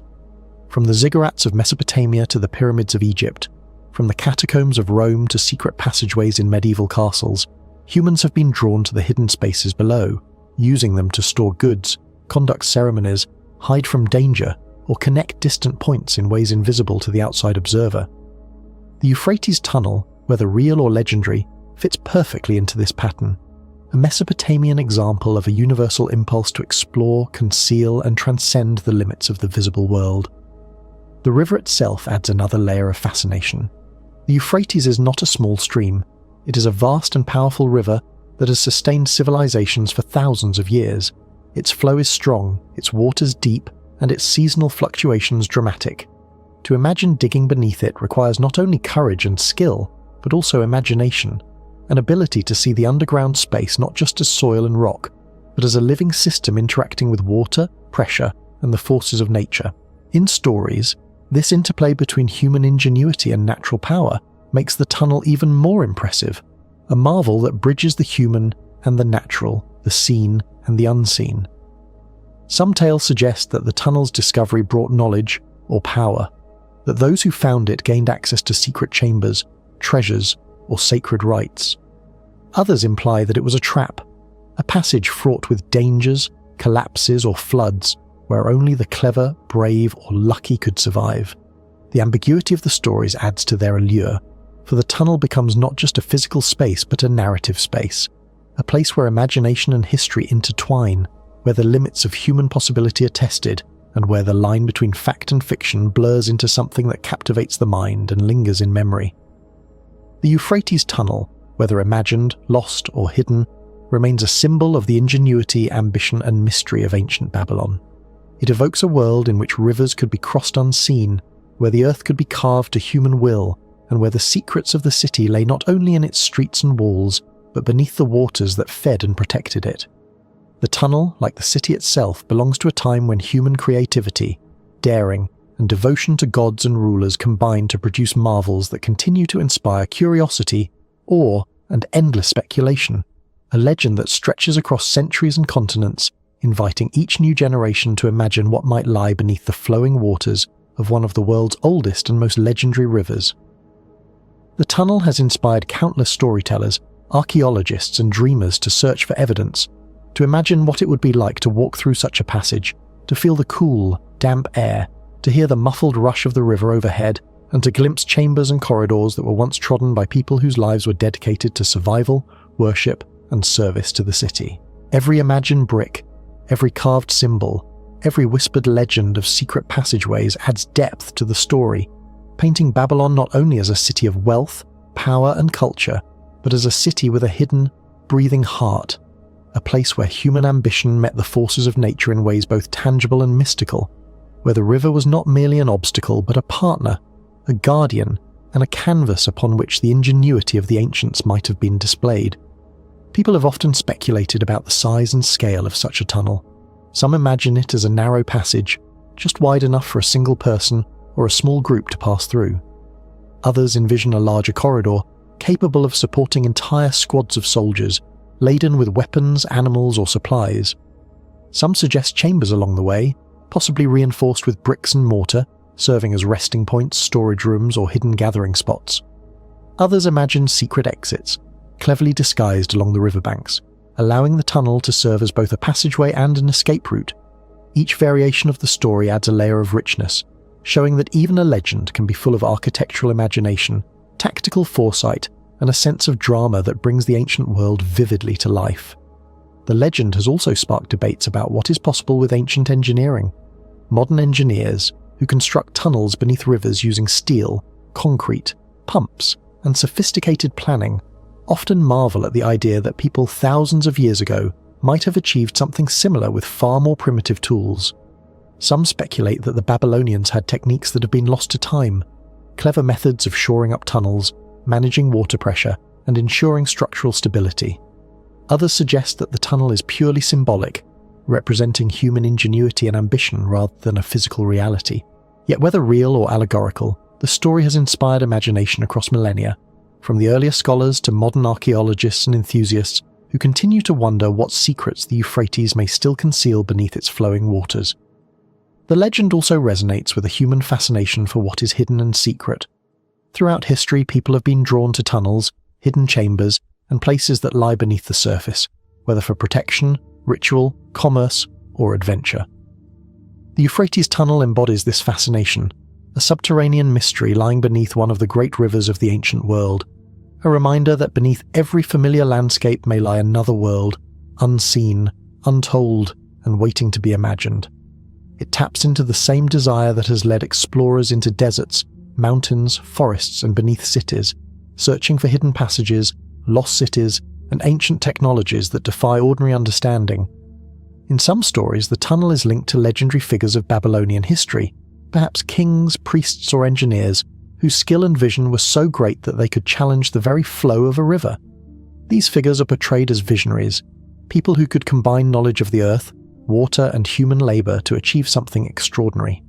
Their names, often lost to history, are remembered only in whispers, in fragmentary texts, or in the imagination of storytellers who have tried to reconstruct the world of Babylon from ruins, inscriptions, and legends. The tunnel, in these stories, is as much a monument to human ambition and ingenuity as it is a practical passage, a testament to the idea that even beneath the most powerful forces of nature, people have always sought to carve their own paths. Some tales suggest that the tunnel might have been part of a larger network of underground passages, linking temples, palaces, and administrative centers, in a city as bustling and complex as Babylon, with thousands of residents, officials, priests, and soldiers. A hidden network would have been both practical and strategic. It could allow secret communication, secure movement of goods and people, and provide escape routes in times of crisis. In these visions, the Euphrates Tunnel is not an isolated marvel, but part of an integrated urban system, demonstrating foresight, planning, and an understanding of both human and natural systems that seems astonishing when imagined in the context of ancient technology. Legends also hint that the tunnel was associated with divine favor. In a culture where gods were believed to intervene in daily life, where omens and rituals guided decisions, and where rulers often claimed divine mandate, the construction of a tunnel beneath the Euphrates would be seen not merely as an engineering feat, but as an act blessed by the gods. Some stories suggest that ceremonies were performed to protect the tunnel, to ensure its stability, or to bless those who pass through it. In this way, the tunnel becomes not only a physical structure, but also a spiritual and cultural symbol, bridging the human and the divine, the material and the mystical. The allure of the Euphrates Tunnel has persisted into modern times. Writers, historians, and enthusiasts continue to speculate about its existence, imagining the thrill of discovery, the ingenuity required to construct it, and the secrets it might contain. Some have suggested that remnants of the tunnel could still exist, buried beneath layers of sediment and modern development, waiting to be unearthed by patient excavation or chance discovery. Others treat the story as a metaphor, a legend that captures the imagination and preserves the sense of wonder that surrounded Babylon and its remarkable achievements. In either case, the tunnel remains a powerful symbol, a reminder of human curiosity, creativity, and the enduring desire to explore what lies beneath the surface of the known world. Even the physical challenges of building such a tunnel contribute to its legendary status. The Euphrates is not only wide and deep, but also subject to shifting currents, seasonal floods, and the accumulation of silt and debris. To construct a tunnel beneath it would require constant attention, adaptation to changing conditions, and ingenious methods of preventing collapse and flooding. Ancient builders would have had to contend with the hardness of the soil, the presence of rocks, and the pressure of water seeping through the earth. Each of these obstacles adds drama to the story, highlighting the courage, intelligence, and determination that the builders, real or imagined, would have had to possess. The tunnel also sparks imagination about daily life in Babylon. What was it like to move through a passage beneath a living river, the waters above flowing relentlessly, the sounds of the city muffled by the earth? How did travelers navigate the darkness, the dampness, and the echoing spaces? Did they leave inscriptions, marks of ownership, or symbols of protection along the walls? Did animals pass through the tunnel, carrying supplies or aiding in construction? Each question opens a new window into the human experience, inviting us to step into a world long vanished, to imagine the smells, sounds, and sensations of a hidden underworld beneath one of the most legendary rivers in history. The story of the Euphrates Tunnel blends history, imagination, engineering, and mythology. It speaks to a time when humans dreamed of shaping nature, of connecting cities and people in ways that seemed impossible, of building marvels that could inspire awe for generations. The tunnel has become more than a simple passage. It is a symbol of ambition, secrecy, ingenuity, and the desire to leave a mark on the world that endures beyond the lifetime of its builders. Its waters, walls, and passages have been imagined in countless ways, each retelling adding richness to the legend, creating a tapestry of human aspiration that stretches across millennia, flowing as surely as the river itself, carrying with it stories of courage, invention, and mystery that continue to captivate the mind and fuel the imagination. The story of the tunnels of Mitla begins in a place where the past sits so close to the present that the two almost touch, a place where the ground itself seems to breathe old memories. Mitla, a small town in the state of Oaxaca in southern Mexico, is known today for its quiet streets, its warm sunlight, and its gentle rhythm of daily life. But beneath this peaceful surface lies a world that many believe was once filled with sacred meaning, ritual pathways, stone chambers, and underground passageways carved by the ancient Zapotec people long before the arrival of the Spanish. The idea that a network of hidden tunnels lies beneath the church of San Pablo Apóstol, which was built during the early colonial period on top of Zapotec temple ruins, has fascinated researchers, travelers, and storytellers for many generations. Mitla itself has been an important site for a very long time. The Zapotec civilization, which flourished in this region for many centuries, built Mitla as a place not only of government and priestly authority, but also of spiritual significance. The very name Mitla comes from a word that is often translated as the place of the dead, or the in-between place, a word that hints at the connection between the living world above and the shadowy, mysterious world below. Long before the Spanish arrived in the early 16th century, Mitla was already believed to be a sacred doorway between the two realms, and the buildings here were decorated with patterns and symbols that told stories about the afterlife, the spirits, and the path a person travelled after death. When the Spanish conquered the region and began to spread their own religion, they built churches in places where local temples and sacred buildings once stood, and one of those structures became the Church of San Pablo Apóstol.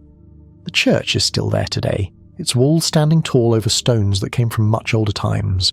But according to many accounts from local tradition, old stories, and even early explorers, the church does not only sit on top of Zapotec ruins, it may also sit above a network of ancient tunnels. These tunnels, according to some, form part of a larger labyrinth created by the Zapotecs long ago, and they may lead to underground chambers that served as places of ritual, burial, initiation, or communication with the realm of spirits. The idea of tunnels beneath Mitla is not new.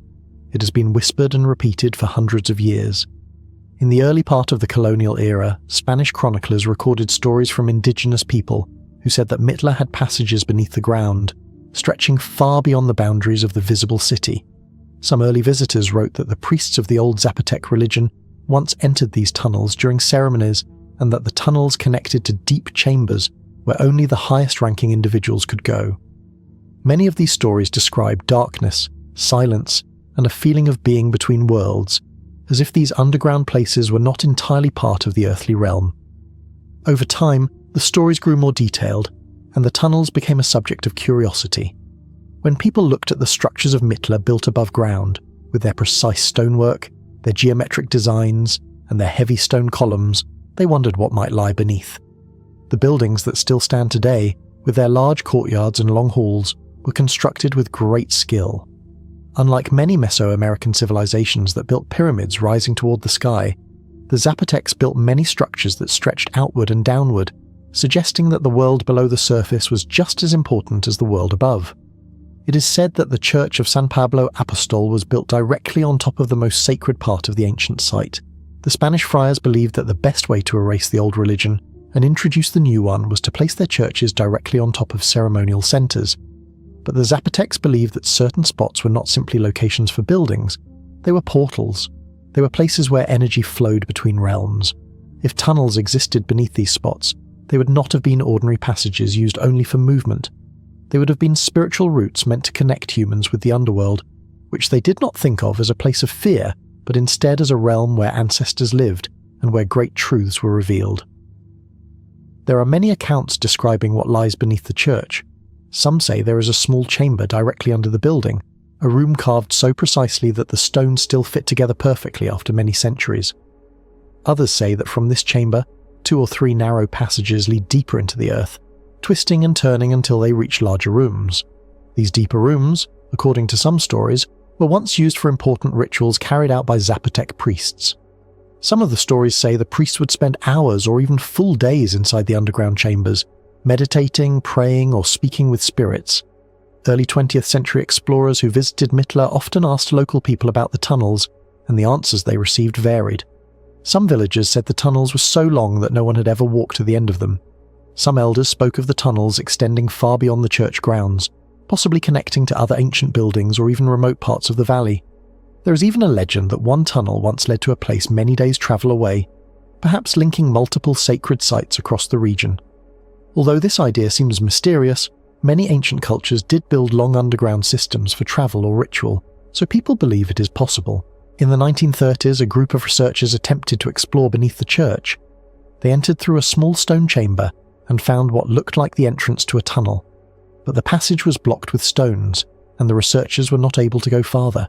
They took notes and sketches, but they could not continue the exploration. Some say the church leaders did not want anyone digging under the building, fearing damage to the structure or disturbance of sacred ground.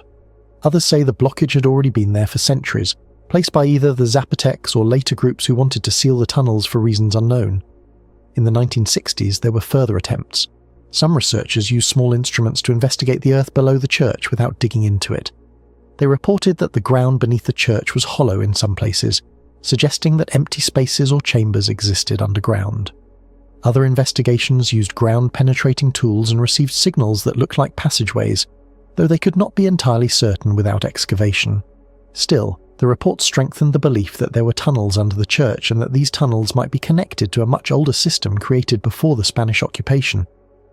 Many archaeologists believe that the tunnels beneath Mitla, if they truly exist, were part of a larger underworld labyrinth that was central to Zapotec cosmology.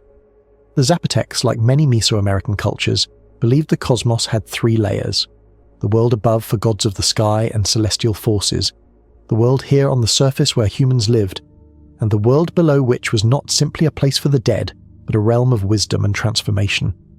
The idea of a labyrinth was connected to the journey a soul takes after death. A labyrinth was not meant to confuse or trap. Instead, it was a symbolic path through which one had to walk to reach deeper understanding. Some ancient murals and carvings found in the region show figures entering doorways in the ground. Others show scenes of transformation, as if the underground realm was a place where a person might be spiritually changed or reborn. This has led some researchers to think that the tunnels beneath Mitla might have served as a type of ceremonial space for initiation. A young priest or a person of high social rank might have been taken into the depths, travelling through darkness and silence to reach a chamber where rituals were performed. Emerging from the underground world might have symbolized rebirth, wisdom, or acceptance into a new role. These ideas became even more interesting to people when stories emerged from the late 19th century and early 20th century of people who had entered parts of the tunnels. One local story tells of a man who entered a tunnel near one of the ancient buildings. He walked for what felt like a very long time, sometimes crawling through narrow parts and ducking beneath low ceilings. He said he eventually reached a large room where he saw carvings on the walls and stones arranged in a pattern he could not understand. He said there was a feeling of great stillness in the air, so strong that he became frightened and turned back. When he reached the entrance again, he discovered that hours had passed even though he felt he had not been underground for very long.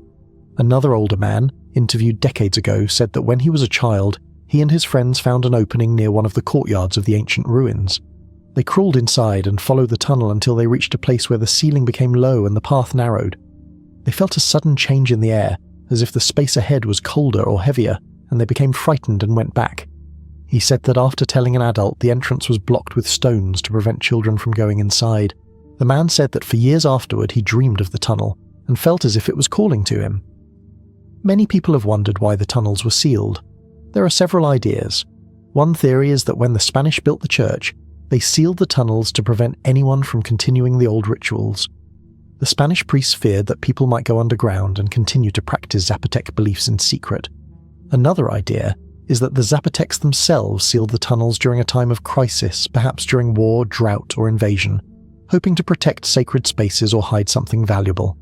Still another idea is that later people sealed the tunnels out of fear, believing that the underworld should not be disturbed. The Church of San Pablo Apostol itself is an interesting part of the story.